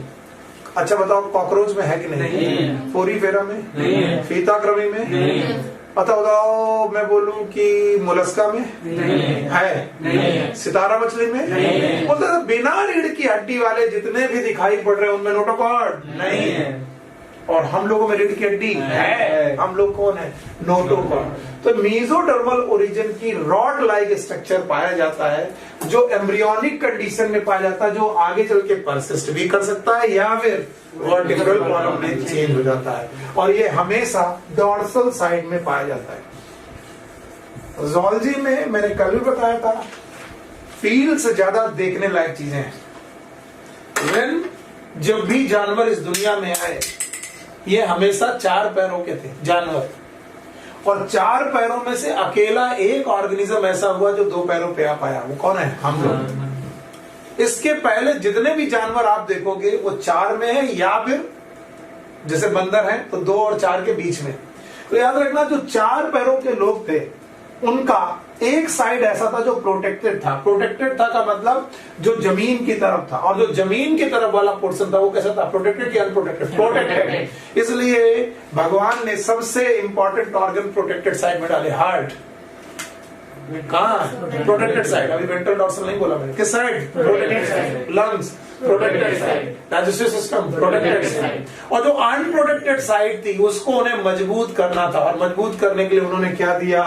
Vertebral column.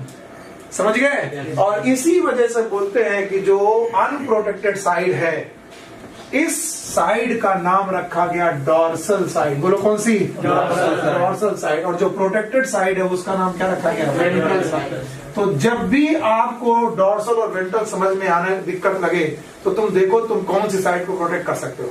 आप तो सीधे हो, हम तो सीधे हैं सर, इसमें कौन सा डॉर्सल वेंट्रल बताओ? पीछे वाले को प्रोटेक्ट नहीं कर सकते, तो ये क्या हो गई? डॉर्सल। इधर से पत्थर मारो प्रोटेक्ट कर लूंगा, ये कौन हो गई? तो बताओ, आपकी डॉर्सल साइड में एक मेसोडर्मल रॉड लाइक स्ट्रक्चर है जिसका नाम क्या है? नोटोकॉर्ड। याद रखना, नोटोकॉर्ड रखने वाले गिल क्लेफ्ट भी रखते थे। क्या रखते थे? गिल क्लेफ्ट भी रखते थे। नोटोकॉर्ड वाले लोग पोस्ट एनल टेल भी रखते थे। एनस के बाद की टेल रखते थे, पोस्ट एनल टेल भी रखते थे। तो याद रखना, फेरेंजियल गिल क्लेफ्ट था, नोटोकॉर्ड नाम की इनके पास एक रॉड थी जिस नोटोकॉर्ड, और पोस्ट एनल टेल थी। ऐसे जानवर जिनकी एनस के बाद टेल चालू हो, these are known as chordates. इन सब को हम लोगों ने कॉर्डेट्स बोला, या फिर कॉर्डेटा का मेंबर बोला, कॉर्डेटा। और जिनके पास भी ये सुविधाएं नहीं थी उनको हम लोगों ने क्या बोला? Non chordate. तो 10 फाइलम में से, सॉरी 11 फाइलम में से 10 फाइलम कैसे हैं? Non chordate. और एक फाइलम कौन है? कॉर्डेट। बताओ कौन कौन से नॉन कॉर्डेट है?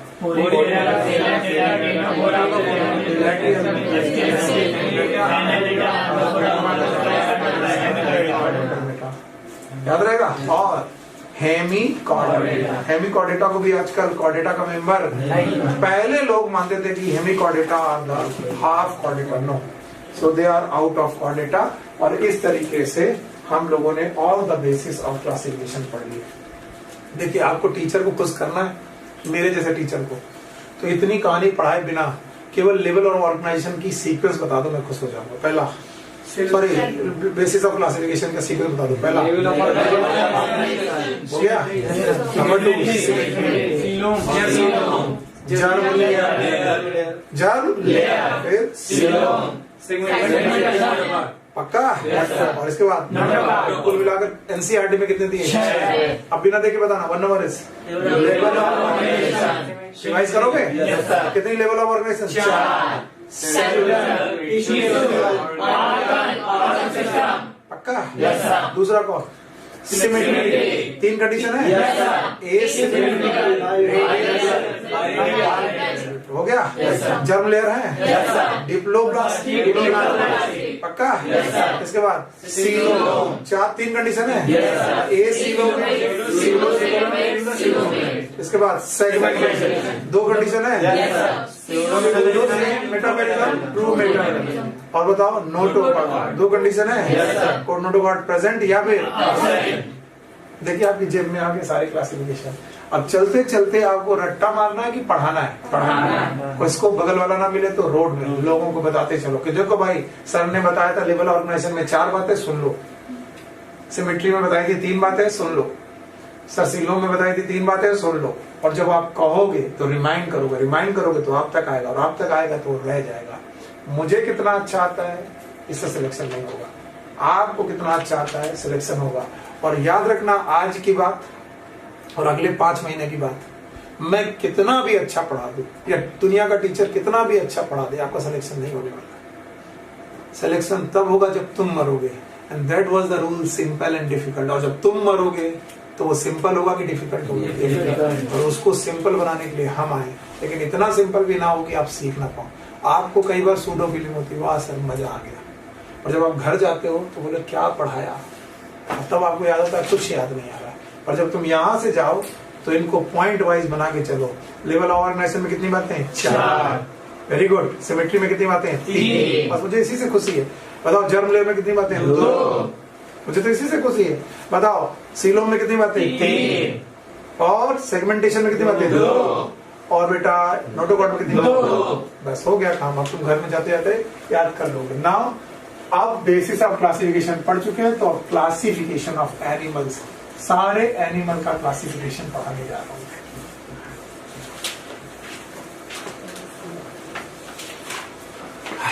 काश आप ये सही करके दे पाओ मुझे। अगर तुमने सही करके दे दिया, तुम देखना एक छोर पे मैंने लिखा है किंगडम और एक छोर पे लिखा है फाइलम।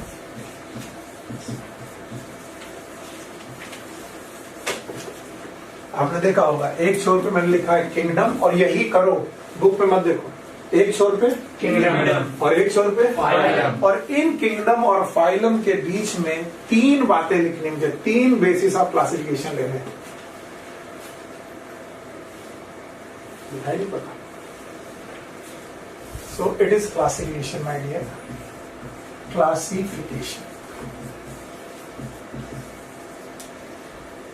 ओके, तो मैंने एक तरफ लिया है किंगडम, एक तरफ लिया है फाइलम, और किंगडम और फाइलम के बीच में मैं 3 बातें लिख रहा हूं।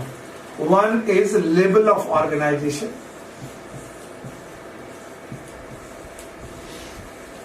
ऐसे ही सब लोग सीखेंगे, और ये चार्ट आपके दिमाग में होना चाहिए, सब लोगों के दिमाग में होना चाहिए। Number 1 is level of organisation, दूसरा सिमेट्री,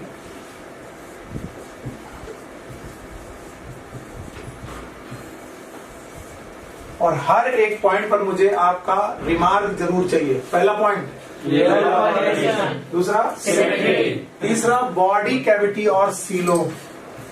तो उन्होंने बड़ी चालाकी से दोनों चीजें लिख दी हैं, बॉडी कैविटी और सीलोम। तो बताओ हर बॉडी कैविटी की बात कर रहे हैं कि सीलोम की? सीलोम की। और अगर आप इसे सीख गए तो काम बन जाना है।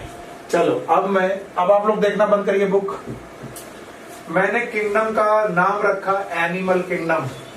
अगर ये एनिमल किंगडम है बच्चों, तो ये बताओ लीनियस का एनिमल किंगडम कर रहा है कि विटेकर का? विटेकर। और अगर विटेकर का है तो कैसा है? मल्टी सेलुलर और यूकैरियोटिक। मल्टी सेलुलर और यूकैरियोटिक। बताइए इसमें प्रोटोजोआ आएंगे कि नहीं आएंगे? तो कौन सा चालू होगा? पोरी। तो सबसे पहला level of organisation is cellular level. Cellular. शाबाश मेरे बच्चे, सेलुलर लेवल ऑफ ऑर्गेनाइजेशन जिनके पास भी होता है एनिमल, वो एनिमल जिनके पास सेलुलर लेवल ऑफ ऑर्गेनाइजेशन होता है, वो सिमेट्रिक होते हैं कि एसिमेट्रिक? एसिमेट्रिक। बोलो एसिमेट्रिक। बहुत बढ़िया, एसिमेट्रिक होते हैं। अच्छा, और बताओ वो सीलोमेट होते हैं कि एसिलोमेट? और क्या इनके फाइलम का नाम आपको मालूम है? बोलो कौन? पोरी। बेवकूफ,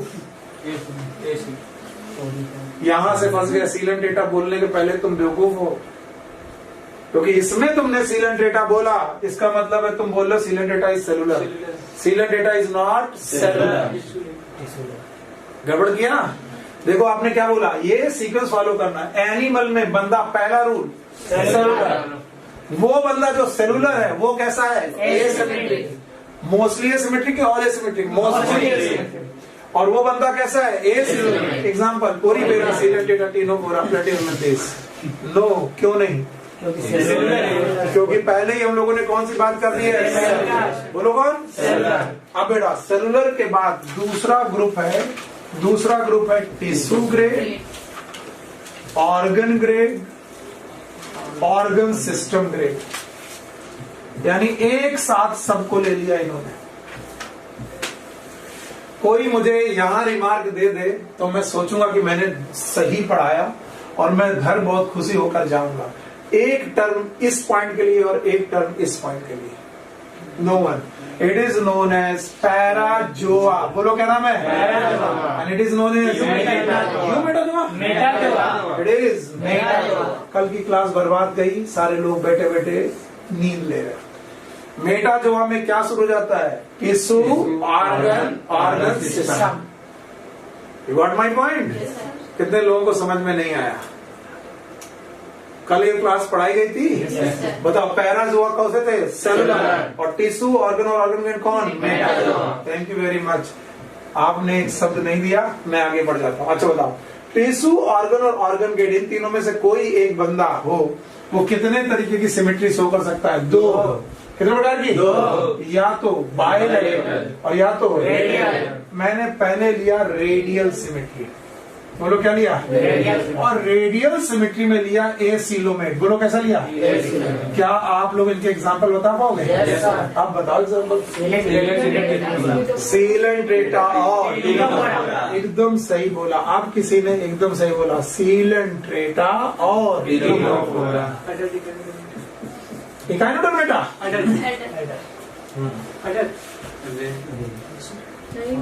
अभी मैं टिश्यू ग्रेड वाला पकड़ने की कोशिश कर रहा हूँ, उसमें भी ए सीलोमेट और उसमें भी ए सीलोमेट। इकाइनोडर्मेटा कैसे हो गया? रेडियल हो और कैसा हो? ए सीलोमेट। इकाइनोडर्मेटा कैसे आ गया? इकाइनोडर्मेटा कैसा है? सीलोमेट। मामला ही बिगाड़ देते हो। तो आगे सुनो, टिश्यू, ऑर्गन और ऑर्गन सिस्टम ग्रेड में यहां पर है बाइलेटरल सिमेट्री। बोलो कौन? बाइलेटरल। और बाइलेटरल सिमेट्री में सीलोमेट कंडीशन में जा रहा हूं। कौन सी कंडीशन? सीलोमेट ना, 2 कंडीशन। एक कौन? स्यूडो सीलोमेट, सॉरी ए सीलोमेट। 3 कंडीशन जा रहा हूं, ए सीलोमेट। दूसरा कौन? Pseudo coelomate. तीसरा कौन? You coelomate. अब जवाब चाहिए सब लोगों का, कर पाएंगे? yes, बताइए, मैं दूसरे कलर से उठाऊंगा तभी समझ में आएगा। बायलैटरल सिमेट्री, टिश्यू, ऑर्गन और ऑर्गन सिस्टम ग्रेड कुछ भी हो सकता है, उनमें से कोई एक हो सकता है। Bilateral symmetry a coelomate. Thank you, it is Platyhelminthes. Pseudo coelomates, बोलो कौन? Thank you very much. Okay, now eucoelomate याद रहेगा? यू सीलोमेट के एग्जांपल बोलो। एनालिडा 2। अच्छा बताओ, इसमें इकाइनोडर्मेटा आएगा? यस। पर इकाइनोडर्मेटा का कौन आएगा? लार्वा। तो एक यहाँ पर स्टार जरूर लगा लेना, जैसे एनसीईआरटी ने लगाया, इकाइनोडर्मेटा। और कभी गलती मत कर देना कि इकाइनोडर्मेटा को यहां लिखने की, कभी मत रख देना। क्यों? क्योंकि ये कैसा है? ए सीलोमेट और इकाइनोडर्मेटा इज सीलोमेट। पक्का? तो यहाँ पर लगाना इकाइनोडर्मेटा पे स्टार, क्योंकि इकाइनोडर्मेटा का जो लार्वा है वो कैसा है? बाइलेटरल। और जो एडल्ट है वो कैसा है? This is the classification, it is given in your book. Page number is 49। Page number 49 में आपने क्लासिफिकेशन देख लिया।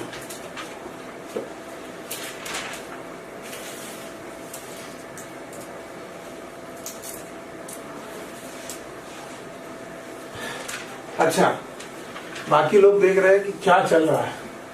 क्या इसको आप सेल्फ क्रिएट कर सकते हो? Yes sir. बस मुझे बता दो, यहाँ क्या लिखोगे? बस मुझे दिखा दो, बस यहाँ क्या लिखोगे? बीच में बोलो कौन?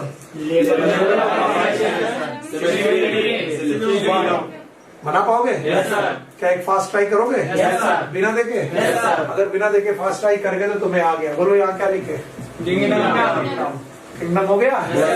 दूसरा number level of organisation. Thank you very much. तीसरा सिमेट्री। बोलो फिर सीलोम, फिर फाइलम। क्या लिख पाओगे सब?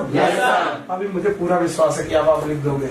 मैं बहुत फास्ट ट्राई कर रहा हूँ। किंगडम का नाम एनिमल है। अच्छा बताओ, एनिमल में लेवल ऑफ ऑर्गेनाइजेशन 2। एक कौन? बताओ ये कौन है? पैरा। कौन है? पैरा। दूसरा कौन? Tissue, organ system. बताओ इनका क्या बोला? मेटा। बताओ इनके लिए एक टर्म मेटा। इनके लिए पैरा जोआ की सिमेट्री ए। बोलो और ए। पक्का? और यहाँ पर सीलेंट्रेटा। क्या होगा?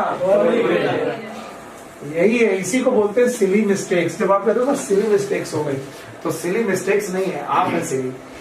That's why you are doing mistake, क्योंकि तुम देख ही नहीं रहे हो कहां से चल रहे हो। एनसीईआरटी इतनी बड़ी लिख दी गई, वो भी तो लिख सकते थे, Porifera Coelenterata T. Okay, now organ grade, इनके लिए कौन सा शब्द यूज करें? मेटाजोआ। और मुझे जगह मिलती तो मैं यहाँ पर लिख देता मेटाजोआ में भी यू मेटाजोआ, याद है ना आपको? वो तो तुम्हें मालूम है कैसे लिखना है। तो बताओ मेटाजोआ के बाद ये तो यू मेटाजोआ में ही शब्द आ रहा, लेकिन आगे चलो, इस इधर देखो कितने प्रकार की सिमेट्री? दो। एक और रेडियल, और यहाँ पर बायलैटरल। शाबाश, बायलैटरल। तो भाई बायलैटरल और रेडियल सिमेट्री हो गई। ओके ठीक है, यू मेटाजोआ शब्द आएगा। आगे चलो, रेडियल सिमेट्री में ए सिलोमेट, रेडियल सिमेट्री में ए सिलोमेट मतलब प्लेटीहेल्मिन्थीज। क्यों नहीं? क्योंकि प्लेटीहेल्मिन्थीज बायलैटरल, इसलिए ए सिलोमेट में क्या लगाओगे? बोलो, सीलेंट एटा एंड। वाह मेरे बच्चे। और बायलैटरल में कितनी कंडीशन? 3। इसीलिए मैंने बोला था ए सिलोमेट 2 बार मिलेगी। एक बार कैसी? सीलेंट एटा, टिनोफोरा और पोरीफेरा जैसी, और दूसरी कौन सी? तो बताओ यहाँ पर क्या होगा? और यहाँ पर सिलोमेट, और यहाँ पर यू सिलोमेट। क्या आपको आ रहा है या रट्टा मार आ रहा है? बताओ ए सिलोमेट क्या है? प्लेटीहेल्मिन्थीज है ये, और ये। अगर कोई बोले कॉर्डेटा का किंगडम, अच्छा बताओ इसका डिवीजन, सब डिवीजन, इसका सेक्शन यूज, इसका फाइलम कॉर्डेटा। नहीं आया? और इस तरीके से अगर क्लासिफिकेशन सीख पाए तो आप एनसीईआरटी का पेज नंबर 49 ध्यान से देखेंगे और आपको आ जाएगा। एनसीईआरटी का पेज नंबर 49 को ध्यान से देखने के बाद आप देखोगे कि सारे एनिमल किंगडम को क्लासिफाई कर दिया, और जितने लोग भी इस क्लासिफिकेशन को सीख पाए हैं वो सही तरीके से चल रहे। नाउ एक एक करके सारे फाइलम हमें पढ़ने, हमारी किस्मत में पहला फाइलम आया, फाइलम पोरीफेरा। तो कुछ लोग ये सोचते हैं कि सर इतना पढ़ा के छोड़ देंगे या क्वेश्चन करा के छोड़ देंगे, तो अब वो लोग अपनी हालतें सुधारें, क्योंकि समय बहुत ज्यादा है हमारे पास। नहीं कम है। तो ये भी मत सोचना कि आज, अभी तक तो मैं करता रहा था कि आज मेरी क्लास में 1 घंटा किया और आधा घंटा छूट गया तो मैं आधे घंटे छोड़ो। 2 घंटे का मतलब मूड बना के 2 घंटे आओ, यहाँ से चैप्टर खत्म हुआ, अगला चैप्टर शुरू हो जाएगा। जैसे मैं आज मूड बना के आया था पोरीफेरा, आज नहीं पढ़ाऊंगा, लेकिन टाइम बच रहा तो पोरीफेरा हम पढ़ाएंगे। ठीक है। सो पोरीफेरा लिटरल मतलब है पोर bearing organism.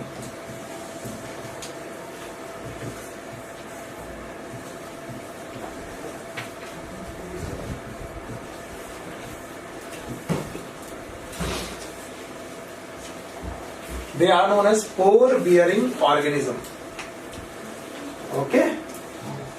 And the term porifera was given by Robert Grant. ये बस नाम, एक साइंटिस्ट का नाम ले लेना। Term porifera was given by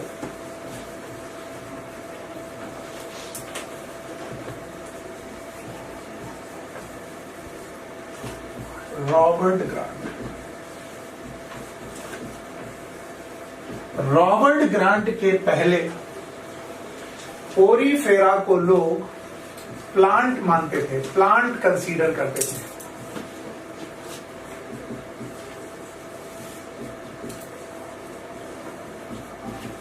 plant consideration करने का कारण ये था, अभी मैं पढ़ा नहीं रहा हूं, एनसीईआरटी में घुसा भी नहीं, चिंता मत करना। प्लांट कंसीडर करने का कारण ये था क्योंकि पोरीफेरा एक सबस्ट्रेटम के साथ, चट्टान के साथ बिल्कुल पेड़ों की तरह उगते थे।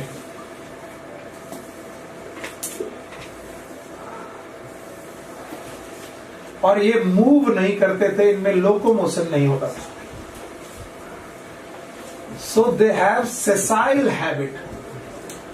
सेसाइल हैबिट वो होती है जो मूव ना करे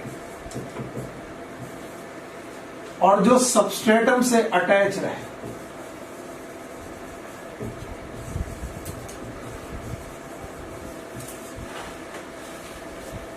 लेकिन रॉबर्ट ग्रांट और उनके पहले एक साइंटिस्ट हुए एलिस, नाम मत लिखो, क्या करोगे इतने सारे साइंटिस्ट का नाम लिखे जो अपनी बुक में नहीं। वैसे एलिस का टर्म याद रखना, कई बार पूछा गया था, हम लोग के जमाने में पूछा जाता था, इससे पूछा। एलिस ने देखा कि ये प्लांट की तरह पानी को जड़ों से नहीं ले रहे, बल्कि ये पानी को अपनी तरफ खींच रहे। और देखते थे कि पानी को ये खींचते हैं वाटर करंट के रूप में, और वाटर करंट का वाटर जो है इनके छोटे छोटे छिद्रों से इनकी बॉडी के अंदर जा रहा, छोटे छोटे पोर से बॉडी के अंदर जा रहा, और फिर ये मुंह से उसे बाहर निकाल दे रहे। यानी पानी को वो अपनी बॉडी से लेते थे और एक पर्टिकुलर ओपनिंग से बाहर फेंकते थे। तो बोलते थे जैसे एनिमल खाने को एक जगह से लेता है और दूसरी जगह से निकालता है, उस तरीके से इनकी एक्टिविटीज है। तो ये बोलते थे these are the organism with many inlet, जिनके अंदर पानी बहुत सारी इनलेट के साथ घुसता है, यानी बहुत सारी छेदों से अंदर घुसता है, सिंगल आउटलेट से बाहर आता है।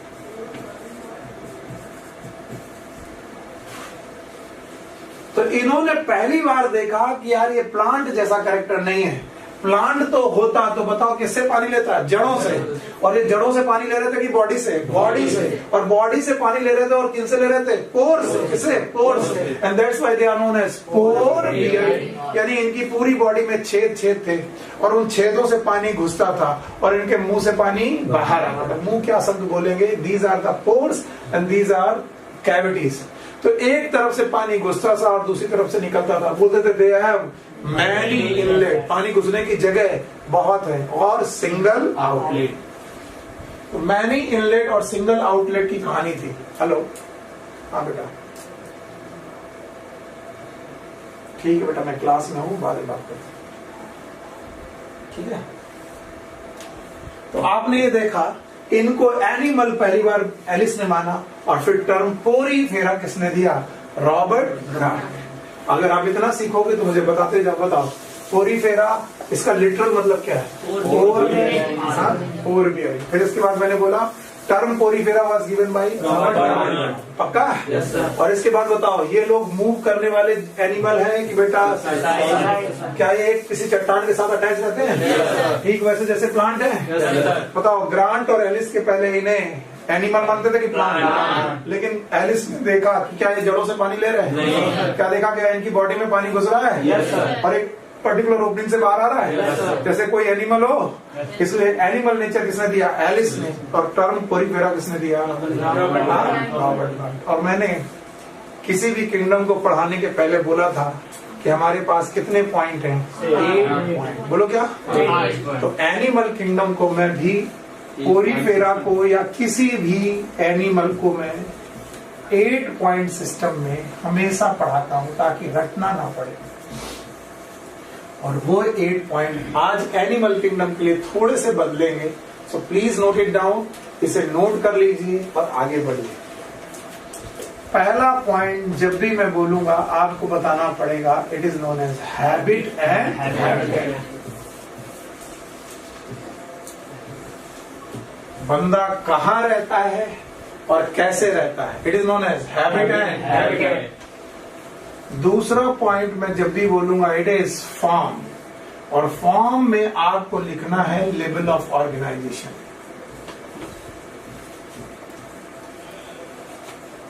ये 8 पॉइंट हर बंदे को याद रहने चाहिए, जैसे आप प्लांट किंगडम में लर्न करके बैठे थे। पहला पॉइंट हैबिट एंड, दूसरा पॉइंट फॉर्म। और फॉर्म में क्या होता है? कितनी लेवल ऑफ ऑर्गेनाइजेशन याद है? इसके बाद तीसरा पॉइंट लिखेंगे आप सिमेट्री। सिमेट्री, जब सिमेट्री हो जाए तो चौथा पॉइंट लिखेंगे आप मॉर्फोलॉजी।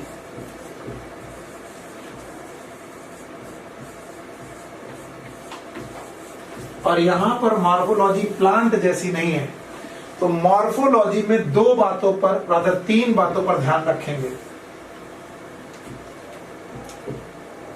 पहला, बॉडी वॉल कैसी बनी है। दूसरा, बॉडी कैविटी जो हर बार सीलोम हो जरूरी नहीं है। तीसरा, स्केलेटन, अगर इनके पास कोई स्केलेटन है तो।